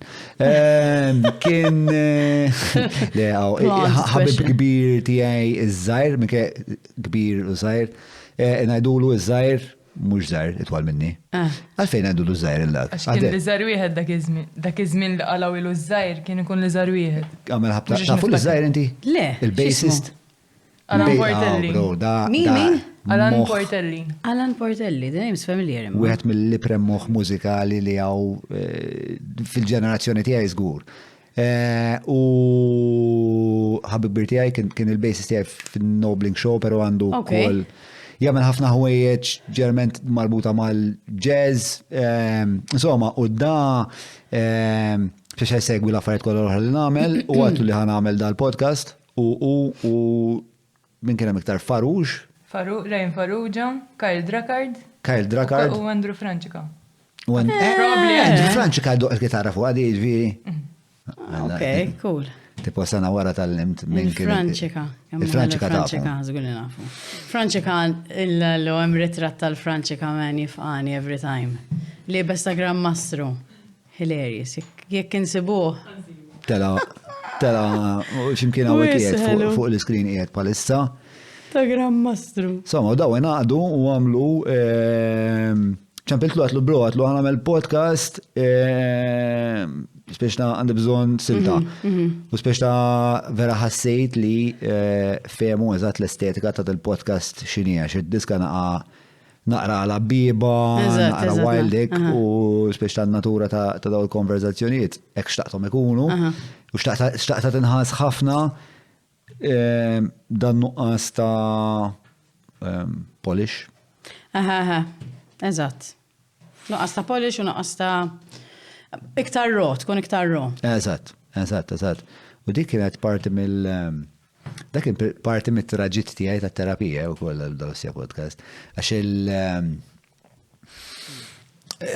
u le, mhux sant kemm fuq dwar affarijiet issa. Imbagħad forsi tequila xotta wara. Mela, l-ewwel konna qed nitkellmu fuq ir-writer's block u mbagħad għaddili wkoll minn moħħi li din mhux l-ewwel intervista tiegħi ta' Ira Losko. L-lu xa tissemmi. Ħajsemmi intervista, għasaf kem kelli żmien kelli xi 19, nasab ġifieri int kellek kemm? Le, kellek iktar dan. 20. Nasib jiena kelli xi 19. Le, int kemm inti żgħar minni? Jien għandi 40 sena, inti? 38. Ġifieri sentej kubijax ma nidirx. Eżar. Il-poll ta' dan il-podcast ħajkun min huwa minnu li John huwa. Do you really want to go there, bro? Yeah, assolutamente. Yeah, I like setting myself up for abuse. I've built a career out of it. Kont intervistajtni darba l-program, teenage program x'kien? Ma nafx kien il-programm, Tipo? ma nafx kif spiċajt fuq jien dal-programm, Sru perswaditna ħabibti, Su Armeni, Imma li Su, ħabiba kbira tiegħi. inħobba. Imma li tipjana dak iż-żmien intervista ma' John Mallija il-ħadd fil-ħodu. Tiftakar Kien il-ħadd filgħodu? Mela l-ħadd fil-ħodu kien. Żgur li kien inħadd fil-ħodu, mhux. Jew jien kont minn għalija li- Probabilment int minn għalik li ħadd fil-ħodu. Insomma, wasalt Ma nafx, ma insomma, ma konx. ma konx flaqwa stat. Le, ma xorta ġrat l-intervista. Probabilment jina kontet nkun ek ekstra. Nitkellem ek u speċi ta' making conversation. tipo. Jien ma niftakar xej minna, inti tiftakar. Jiena ma niftakar xej laqas minna l-konverzazzjoni, fis-sensu ma nafx. Tajjeb, affaxxinajtek mela s-sira bl-intellet tiegħi. Le, ma din hija xi ħaġa pereżempju il-makeup artist tiegħi Dajan insel minna minn hawn. Tajd li ġieli pereżempju tkun qed tagħmel il-makeup. Unkun ikun hemm xi extras or whatever jew xi nies li jkunu fuq video shoot or whatever. U jiena bat parlata magħhom, fimt, palmatek qabel jiena ħobb nitkellem ħafna man-nies. U Dajan tibda tħares tipo inti bis-serjetà qed tagħmel da tip ta' small talk like huma jibdew jgħidu ċertu affarijiet li forsi mhux dejjem ikunu ma nkunx qed titkellmu deep, fimt? Imma xorta jirnexxi li like inżomm dik il-conversation flowing hekk biċ-ċoċati, nibda ngħidu small talk basically. Li ħafna nies li huma strambi ma jħobbux jagħmlu small talk. Ma jemma ħossux li stramba.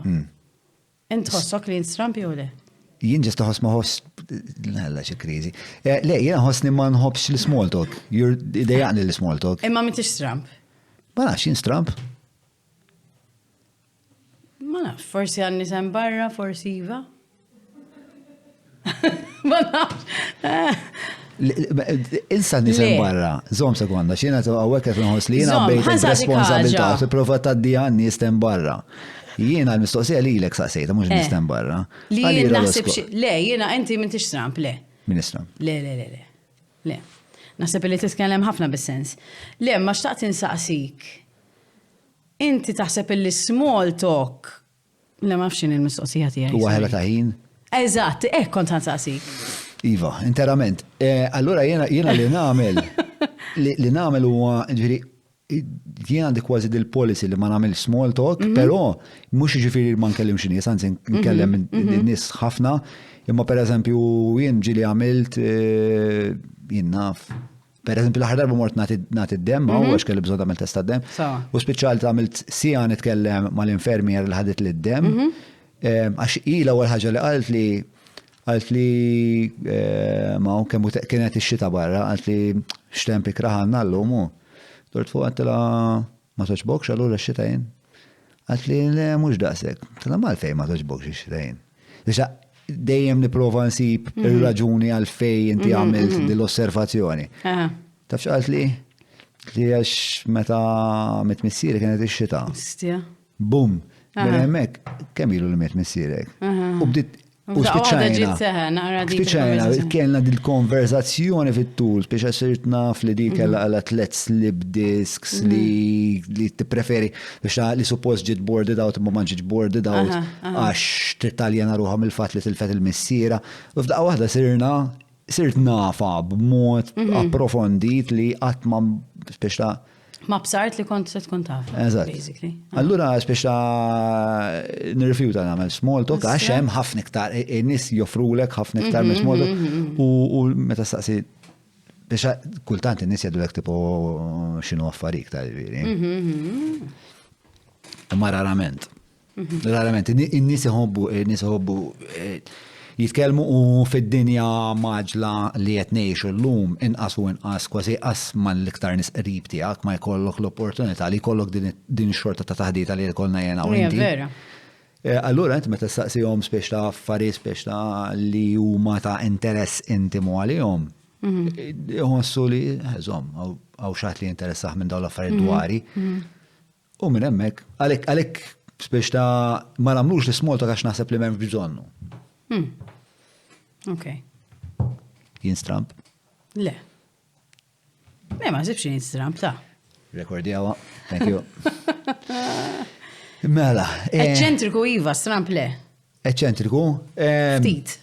X'għamilni eċċentriku ta' sem? Jew ħale, mhux eċċentriku, interessanti. Bniedem interessanti.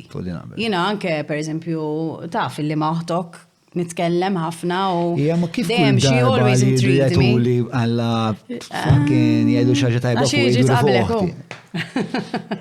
Iġit qablek u sisterhood u. Le, żgur, għara, ħafna mit-tiswir kreativ u intellettuali li ġara f'ħajti ġara ħabba sforz li għamilt żmien twil ngħix fil-ksieħ li huwa d-delta uħti. I had to prove myself. Le, però vera nħobb il-relazzjoni li għandkom. It's nice to see relazzjoni bej laħwa ek. Jiena nħossi li għandi relazzjoni sabiħa ħafna wkoll maħuti.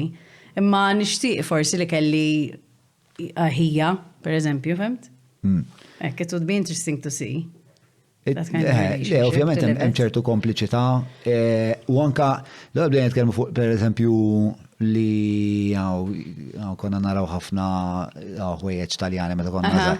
Allura jiena uħti ovvjament kbirna fuq l-istess affarijiet kulturalment, ġifieri anke meta jien kont għaddej bl-epoka tal-hip hop f'ħajti, uħti wkoll spex ta' tritu matriċa, spex ta' imma kien joġobha spex niftakara s-semmani regulate u hekk ta' allura llum il-ġurnata li naħdmu nagħmlu ħafna xogħol flimkien, jien nagħmlu ħafna xogħol ta' kitba u kreattiv flimkien. Allura ovvjament, bej għax biologikament hemm ħafna qrubija, bej għax kulturalment hemm ħafna qrubija, bej għax familja. Spex ta' mbagħad i naqra iktar empatika naħseb minn nidħob tajt, ma nafx. Ejja, naqblu. ċettajdlek meċxu għal ġara, Għarret, femminija. Dik għadha minna li għadha fuq xarabank ta' Flooring. Darba kont floor manager, tiftakar eb? Kont floor manager ta' Minimissu. Jien kont il-floor manager ta' Minimissu, kont l-ar floor manager fl-istorja tal-floor managing. Għax kont ninsa li nkun qiegħed fuq il-koms u jiena bnidem nħobb nitħaq. U speċa jena xumma li suppost li isma issa joħroġ is-sufan u jmissa Mariella. U kont tinsa, xed tkun qed titħaq. Mhux tal-li ninsa, tal-li ħaddieħor li qiegħed jipprova jgħaddi l-messaġġ li suppost qed ngħaddin ma jistax għax ġon se illi pomena! U suppost qed immexxi il-programm u kulħadd jidha insomma. Tlift il-labes. Għandek bżonn umma? Għandi bżonn ta' għandi użwali.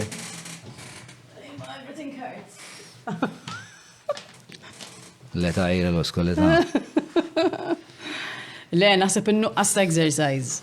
Xa tagħmel ħatibda minn għada? Mux nibda. Issa. Arani ħanqum. Ħanajdlek, sa ma tibdaw. Ekkuwa. Till you show up. But you have to show up first. La, għana għodu nishtru il-ġimwer, Għandek xeba ġimwer, għat mużajt. Le, palissa mandiċ xeba ġimwer, ma lawa li l-ħsib jgħatem. Mux dejjem, mux hekkat lek ġon. Jinot naħseb fuq l-affarijiet nitkellem dwarhom. Imma xon hobbu training? Xon, xon jgħida ġo fiħu, xon daħani meta darba għalli għet jgħamil amphibian training. Għat li xinu amphibian training? Niftakru jgħamlu dak.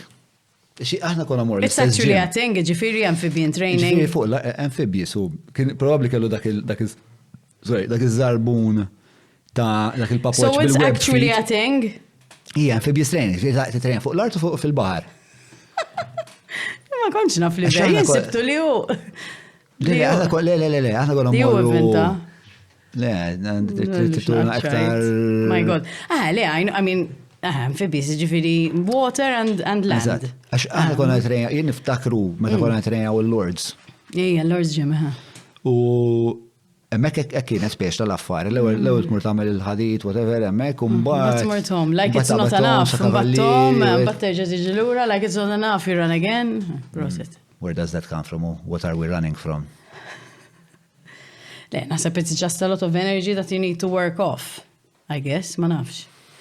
U anke l-passjoni għat training, I mean, kien imur training kull jum għal water polo, ma jena tipo, not coming from that world, Jien bdejt fil-pjano, kontek nitfattar qoddim il-pjano, namel il-xajdulu, għaw scales, nsabbat fuq il-pjano, meta like nduq xaġa ħażina. Għadek t-pratika l-pjano jew? Le, mux daqsek, nishtiq iktar imma le. No. Saf Plus li xi grade 6, grade 7 xaġek. Plus li ġifiri biex indoq qoddim in-nies vera kienet ġibni ansjuża, Biex inkant alright, biex indoq istra panic kbir. Mux għalfej. Iba hija parti mill-kunċert tiegħek li d-doqa. Ġili daqqejt, ġili nakkumpanja ruħi. Ija. Imma it's something that I avoid a bit. Back to the writer's block. Yeah. How do you deal with it?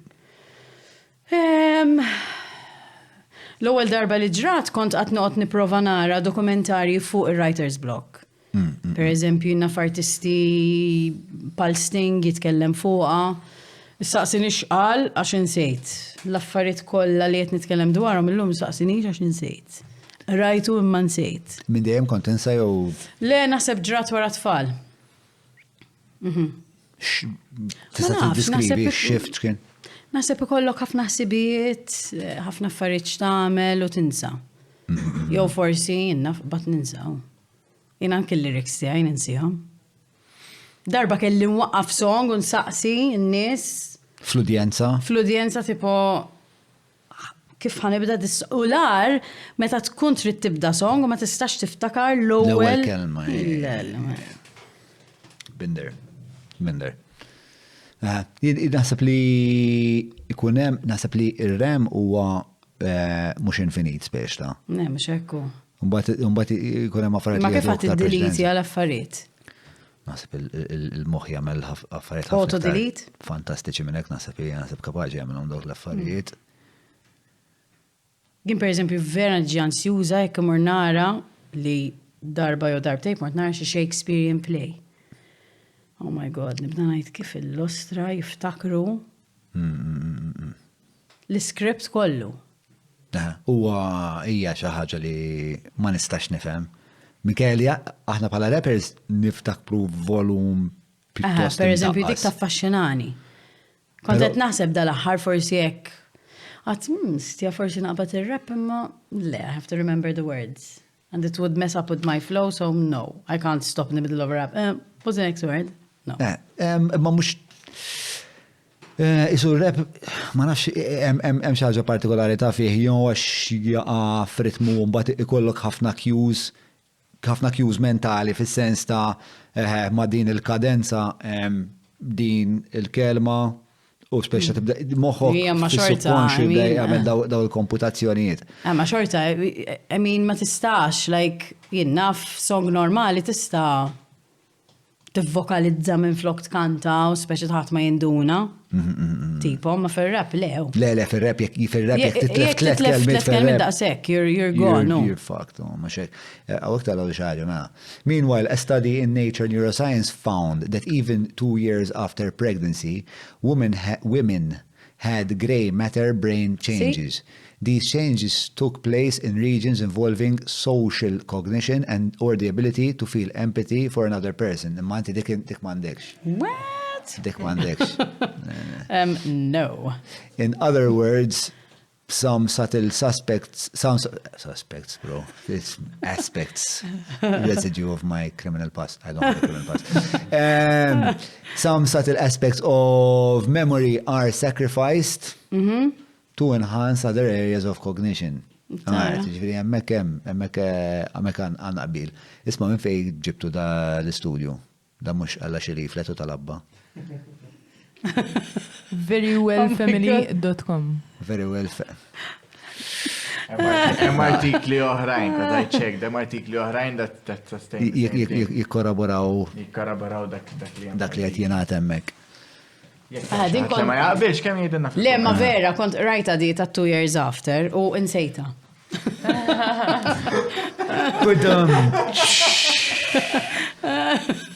Loved it. Taf xi tagħmel grey matter jira l-osko? X'nista' nagħmel? Meditation. Estra, dik kienet xi ħaġa li kont batta darba ma as always, I mean, palma Palma qed naraw pattern hawnhekk. Eżatt. Discipline. Imma mbagħad fil-mużika ddisciplinata. Yes and no. Insib li sirt iktar organizzata, per eżempju, fej fej jitlu, per eżempju, jek ħanamel konċert, il-rehearsals kif namilom, il-band ħanajdilom, per eżempju, għanna dan il-repertorju, namel repertorju mill-ewwel, inħobb ħafna namel is-set listijaj, per eżempju. Inħobb nikrea l-istorja. Il-Mike ma tħobx, apparentament. Madon. Ġviri, hemm dak l-element ta' meta tkun qed tagħmel is-set list. Xi kollok moħħok xi tip ta' storyline? Eżatt. Nipprova nagħmel set list b'ċertu mod illi it's gonna tell a story, fimt? Per eżempju, l-aħħar konċert li kelli fil-Manuel kien vera speċjali għalija qatt ma kont għamilt konċert tiegħi stess fil-Manuel. It's a beautiful setting, xtaqt li l-guests tiegħi jkunu l-mużiċisti u mhux ikolli kantanti, per eżempju, songs intażlu speċifikament bi-string quartet in mind. Fimt? Affarijiet hekk. U kif fassalta ġifieri l-affari mela x'tip ta' konsiderazzjonijiet qed tagħmel meta tfassal il-set list? Mela, il-konċert kien jismu I Am u kienem tipo il-konċett li jiena għandi ruoli differenti fil-ħajja. So jiena mara, jiena jiena songwriter, jiena performer, jiena saċertu punt attivista. I think it's a very big word, imma I have issues at heart. What is, outside of the LGBTIQ, what else do you have at heart? I'm against discrimination of any sort. You know, the male-female thing that we spoke about before. Stuff like that. Back to the set list. Animals. You're big on... I'm not big on it, but welfare? Per eżempju, il-fatti li Mojra jħabiba kbira tiegħi u nara kemmi passjonali fuq fuq l-annimali. Speċi ta' drove me to including that as well, fimt? Ma għandek annimali? Le, sfortunatament m'għandix. Imma parti mir-raġuni li m'għandix pets huwa li jiena jekk ikolli pet, irid ikolli l-ħin għal dak il-pet. Ma rridx li nġib kelb, just biex nġib kelb jew għax jiena fem breed partikolari li nħossni cool li I own that breed. First of all, jiena kieku l-għażla tiegħi li mmur il-sanctuary u nieħu kelb jew qattus minn hemm. Fimt? Mhux nixtrih. Imma lejk ikolli pet, I want to give the time to that pet. Ġili konda tipek li tixtri affarijiet biex ituk status? Le, taf li le. I wouldn't say I'm a minimalist because I'm not. Imma per eżempju f'affarijiet ta' ħwejġ li ironika naqrax fil-verità jiena nuża ħafna ħwejġ differenti biex inkun fuq il-palk. Però nispiċċa dejjem jisni nilbes l-istess affarijiet. Like kieku per eżempju kellek tgħid li tgħix par jeans, t-shirt u jinnaf ġaketta paldi u Converse per eżempju ngħidlek iva. I would do it. Ġifiqat ma kon vittma tal-messagġi konsumeristi. Probabilment meta kon żgħira iva, issa le. U xkont tixtri? Naf mhux iċ-ċuċati li jixtru teenagers tipo. U dejjem minn għalik illu kulħadd jinteressaħ jew jimportaħ xi tkun libsa. Tipo per eżempju, New Year's Eve ta' meta laqt 18. Ommi qalt li ħu ġakketta. Ejja ma. Ħadd il-ġaketta ma l-bistiex, la da bronkite. Like, thinking illi xi ħadd ħajimportaħ tipo x'libsa kelli taħt il-ġaketta. Probabilment ħanajda t-tifla tiegħi ġifieri u ħadd tismani fil-warrani. U tiġi lura tipo brieħ bestjali. Tiġrilek dik li tara l-ġenituri tiegħek fik innifsek? Naf, ma nafx, ma tantx noqgħod naħseb fuqha. Forsi, ħafna nies, per eżempju nies li jafu l-ommi jgħidu li l-Marelli kemm tixbaħ l-ommok, like anke fil-mannerisms tiegħek, jew leħina, u hekk. Imma qatt ma taqbad lilek innifsek tgħid l-alla. Għadu kif tkellem missieri minn ħalqi, dik kif ġrat. Ma nafx, le ma naħsibx hekk, le, ma nara similarities tipo. U anyway, I mean, jina għext ma nafx kemm il-sena d-dar u dejjem ma ummi ma missieri, so xi ħaġa ħatiħu, mannerism żgur, jien naf ċertu affarijiet ta' kuljum żguru. Amma anke pereżempju bħalma konna titkellmu qabel, il-fatti li missieri dejjem kien jisu courteous man-nies u anke l-mami fimt, I'm sure it rubbed off on me. Jien il-mami tiegħi la split bar diskwiti li kolli ma' mami tiegħi għax jiena kif tajt. Impulsiv. Le, dik meta kont żgħir. Għax wis disċiplinat mat-tifla u mat-tfal. Tipo sa ommi għal xej, ġifieri l-amalgam ta' Mussolini, Hitler u għal Genghis Khan bċinga tal-kelb. Imma sa li saret nanna I saw everything is like the grandchildren. Tkun taf kif forse m'għandix abtit tikol, ġibilha biċċa kejk. M'għandix abtit tikol u ħaġġib il-kejk ġifieri. Biex daw kienu l-istess disgwiti li kien kolli jien mommi imma mbagħad ishom meta jikbru jsiru ħafna iktar klementi u ħafna iktar doġli. Imma le tiġrili jien li jistja kultant pereżempju nagħmel din.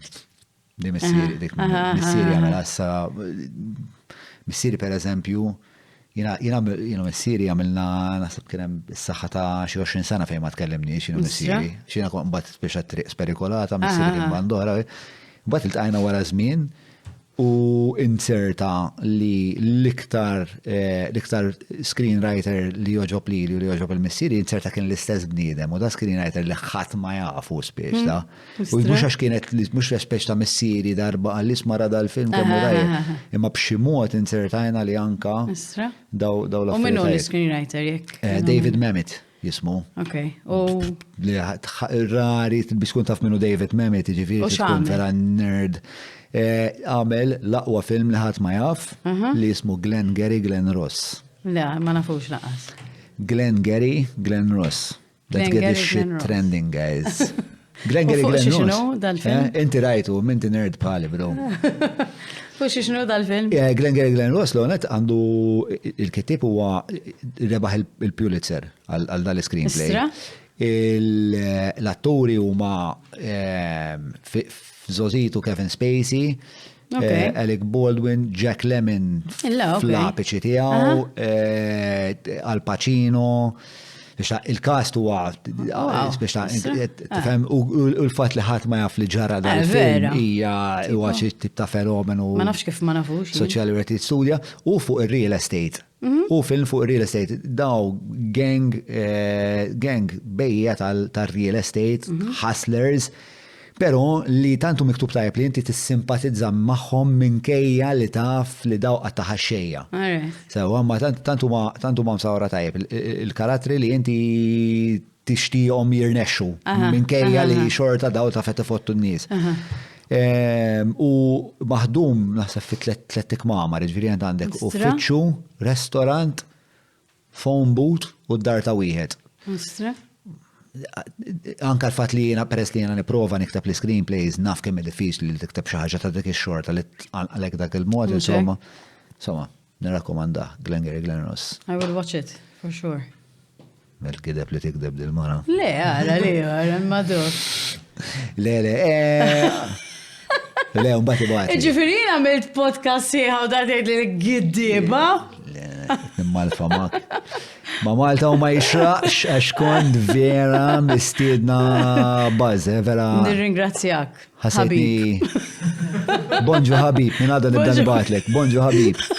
Nimmissjak. Kif int? Kif int? Jien inħobbok. Bonġu ħabib. Oh my God. Minn għadha stennija. Għadu għaddej il-cast amazing? Bro, għandek xiddeja, m'għandek xiddeja l-ineffiċjenza.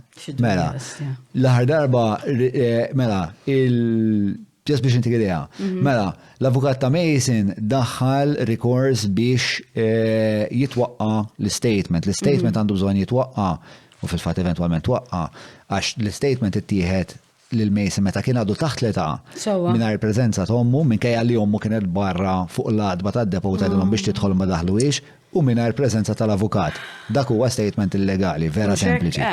Issa da mela l-avukat idaħħal rikors il-qorti. Mela jena jdu għas-saħħa tal-argument, xien kronoloġija daqshekk tajjeb sewa. Jena jdu f'Jannar. Sewwa. Umbat għas-saħħa tal-argument. Jista' jgħid kollox di riżolvit. Mela, f'Jannar għas-saħħa tal-argument daħalna r-rekors. Sewwa. Ir-rekors imur għand 3 maġistrati u mħalfin daw dejjem mħawwadhom biex jaraw jekk u xsejjel għaw it-talba li għal-statement. Immorru l-qorti 4 xhur 5 xhur wara. Jien minn għalija li daw ħajdu l-na jekku sejaqaw l-statement. Le, għalla. Sorry, ma kellix għalfejn daj, imma jina tadda. Jerġaw jaqraw il-rekors fil-qorti, jina għat nistenna mek tipo ħajja. Narawkom is-seduta li jmiss. Is-seduta li jmiss, xed jiġri, dat naraw kuħat ħeċ il-barajn, jina konfus jisni tifel mitluf il-Luna Park, tipo bro xed jiġri ġer. Ħrix wara l-avukat tijaw. Għalli issa dak nerġgħu niltaqgħu id-darba li jmiss biex jgħidulna jekk hux sejqgħu le. Alla kien għandhom 4 xhur għalfejn ma qaraw. Tipo mhux jieħdu deċiżjoni le mbagħad irdu xejn morna xi 4 xhur 5 xhur wara ġifieri kważi għaddit sena biex naraw x'ta taqa' biċċa ta' evidenza waħda. Mbagħad waqgħet. U issa dejjem xi rikors ġdid spiex ta'. Le, vera mnejka u l-affari ġifiri da. U kemm għandu żmien issa Amazing? 27. U kemm kellu żmien meta 16. Oh my god. Hey, it's retarded, oh man. It's retarded, it's fiera tikkawżalu ansjetà u da ma jistax ikompli bħajtu. Taf kif? Għax inti immaġnat ħatamel it-trabi, per eżempju, ħat iż-żewweġ, jew ħat tiftaħ business.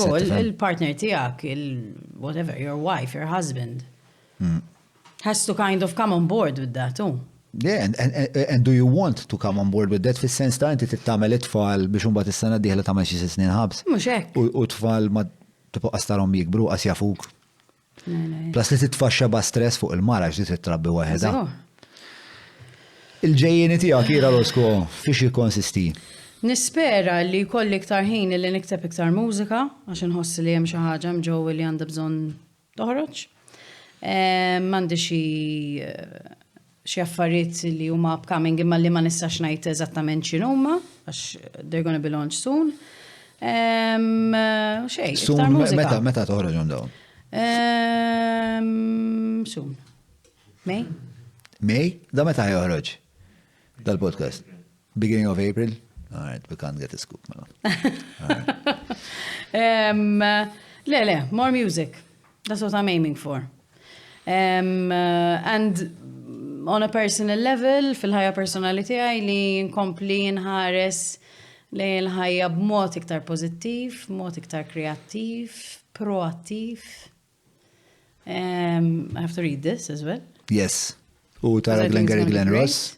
U nara Gary Glenn Ross. Battini naqata. Le, bieċert li joġobni. U mux qed nikdeb. Le, I mean, ħanajdlek, war li kelli tfal, nemmen illi emmin qasisu pressure inħoss. Interessant. Stra. Inqas pressure fis-sens it-tfal huma sors ta' pressure. Hemm forsi inqas pressure minn x'taħseb id-dinja barra kiex dik ġrat li ukoll. But this podcast is like we're gonna end what starts again. We're gonna end what starts again. But it's cool. No, it's a good thing. No, not at all. Għax dejjem hemm iktar xi tajt u Eżatt, imma jien hekk inħoss meta niltaqa' miegħek dejjem hekk, imbagħad like okay, bye. Ma rridx jitlaq dal-ostja. Le, it goes both ways, għax nieħu gost nitkellem miegħek. Oh, she said it twice. Let's make sure it's twice in the advert, in the promo. That's what I thought. It's going to be in the trailer. In the trailer. Inti ġil taraħ il-podcast jew? Ija, right ta' Clara Jus Ordway, right ta' Caroline Muscat. Legend Clara Jus Ordway. Yes. Anka Caroline. Totally. Bdejt nara ta' ommok. Nitfaħom fuq Spotify. Għax iktar naf li ħankompli nismaħom għax fil-karozza nismaħom, għax meta ma nistax narhom fil-karozza ovvjament. Nista' nismaħom fil-karozza. Ma rrid nismaħom kollha issa. It's time consuming, that's it, ma in a good way, tipo, fimt? Huma twal, laborjużi wkoll biex ma tista' tismaħħom u biex titfaħħom fl-isfond imma fil- Le, m'għandek bżonn tifhem. L-affarijiet partikolarment ta' Caroline huwa impenjattiv biex ta' Le, mhux hekk, ma it's very interesting. Thank you. I'm glad you find value in all of these people's work, except his. We love him. Bravo. Mela, ħanaddu, issa ħanibdew nagħlqu. Ħanaddu għal-biċċa li ngħidu għal-patruni jistaqsu, inti familjari mad-dinamika tal-Patreons li għandna?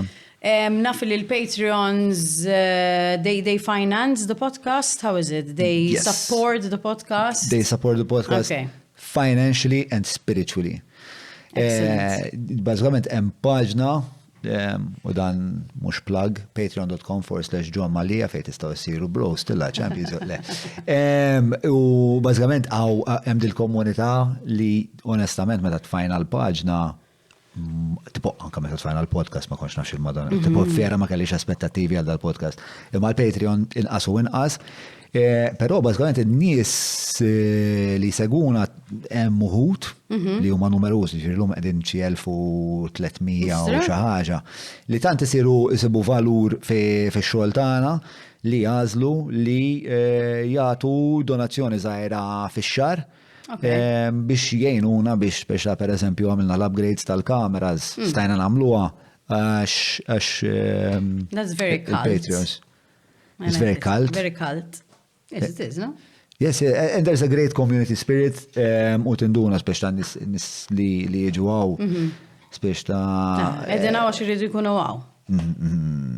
So, bazzikament parti mill-benefiċi ta' li wieħed ikun patrun u għaw koll li jistaqsi l-mistieden jew il-mistiedna xi mistoqsid li kollu għal dik il-persuna. Il-patruni jistaqsu miġuba lilkom il-ħobża tal-Malti tal-Maple, ħobża li tinħadem bl-aktar ingredienti sempliċi u minnar preservattivi ta' xej, let's face it, il-ħobża tal-Malti hija waħda mill-ifjen fid-dinja u intom tistgħu subuha kull jum u il-ġurnata sħiħa għand il-Maple. Tlaqna bl-ewwel mistoqsija. Ian Galdies minnaw staqsa mux minnem. Titħajjar tidħol fil-politika, jekk iva. Le, bro, this is not an era question, no. Għandek, no. Le, bro, this is not an era question. For sure. This was an era question. Leta. Titħajjar tidħol fil-politika. Why is Ian Galdies asking titħajjar tidħol fil-politika? No. Titħajjar tidħol fil-politika? Okay, that's a weird one. All right, next. Mux għax ma t-interessanix, imma għax jinteressawni l-affarijiet ġifiri li għandhom xaqsmu ma' politika, għax huma affarijiet umani kol fuq kollox, imma le ma jinteressanix. But, never say never, but no. No. Għanna mbatt mistoqsija oħra, anonima, kif tiddeskrivi l-Lira Losko bħala tifla? Min xiex kien jinteressa u kif kienet il-relazzjoni tiegħek ma' ġenituri, il-relazzjoni ta' ġenituri, naħseb kellimnija. Kellimnija. Naħseb sfortunatament kont nixtieq nkun isni going with the flow, fimt? Kelli tfulija verament sabiħa, ma naħseb hekk dik il-ħaġa li sek dejjem trid you have to be part of a group, tipo. Or you think that being the same like everyone else is the way to go, fimt? Nitkun unique, tipo, differenti għax ħaġa sabiħa. U naħseb illi jekk it-tfal tiegħi narhom illi jisom dejjem iridu ikunu like akkosta kollox parti minn dak il-grupp popolari, tipo, you know? I would kind of try to steer them in the direction illi jkunu iktar happy b'dak illi huma at that point in time.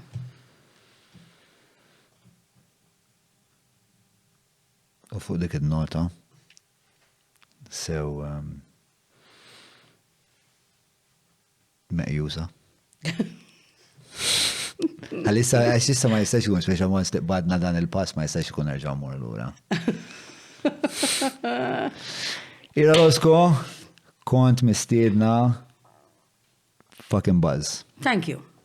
Grazzi tal-istedina, grazzi tat-tim tijak illi verament, sorry. Niprofaw di fil-mike, wija laħarbiċa laskun fil-mike, Grazzi tal-istedina. Sifla. Ilek illi bat li biex nkun guest tijak, tiftakar? Ilu. Qabel Ottubru, so. Last year għandu kun. Le, fis-sens bat li whatever, għat li titkun guest għat l-kiva. Definitely. Sej ma konċ pregnant, Naf li kont batlek. Għaxin sejt. Naf li batlek. Mux reċentament batlek? Le, kont bat li ilu, għat l-kiva, namluwa. Un batlek bonġu Habib. Hello Habib. Nimmissjak, Habib. Nimmissjak Habib. Meta trid Habib. Ajma. You think they had a homosexual... shut up. Okay. All right, sorry, the floor was yours. Le, xej. Grazzi tal-istedina, grazzi l-tnim tijak, spettakolari, grazzi for the good time. Għaxin kun nieqsa ħafna minn adult communication and conversation, so this was great. Thank you so much. Proset for the good work you're doing and beefy content. Proset. Yeah, let's go. It's been fantastic. A fan. Fantastic having you. Thank you. Respect is mutual. Good night. Leli tajjeb.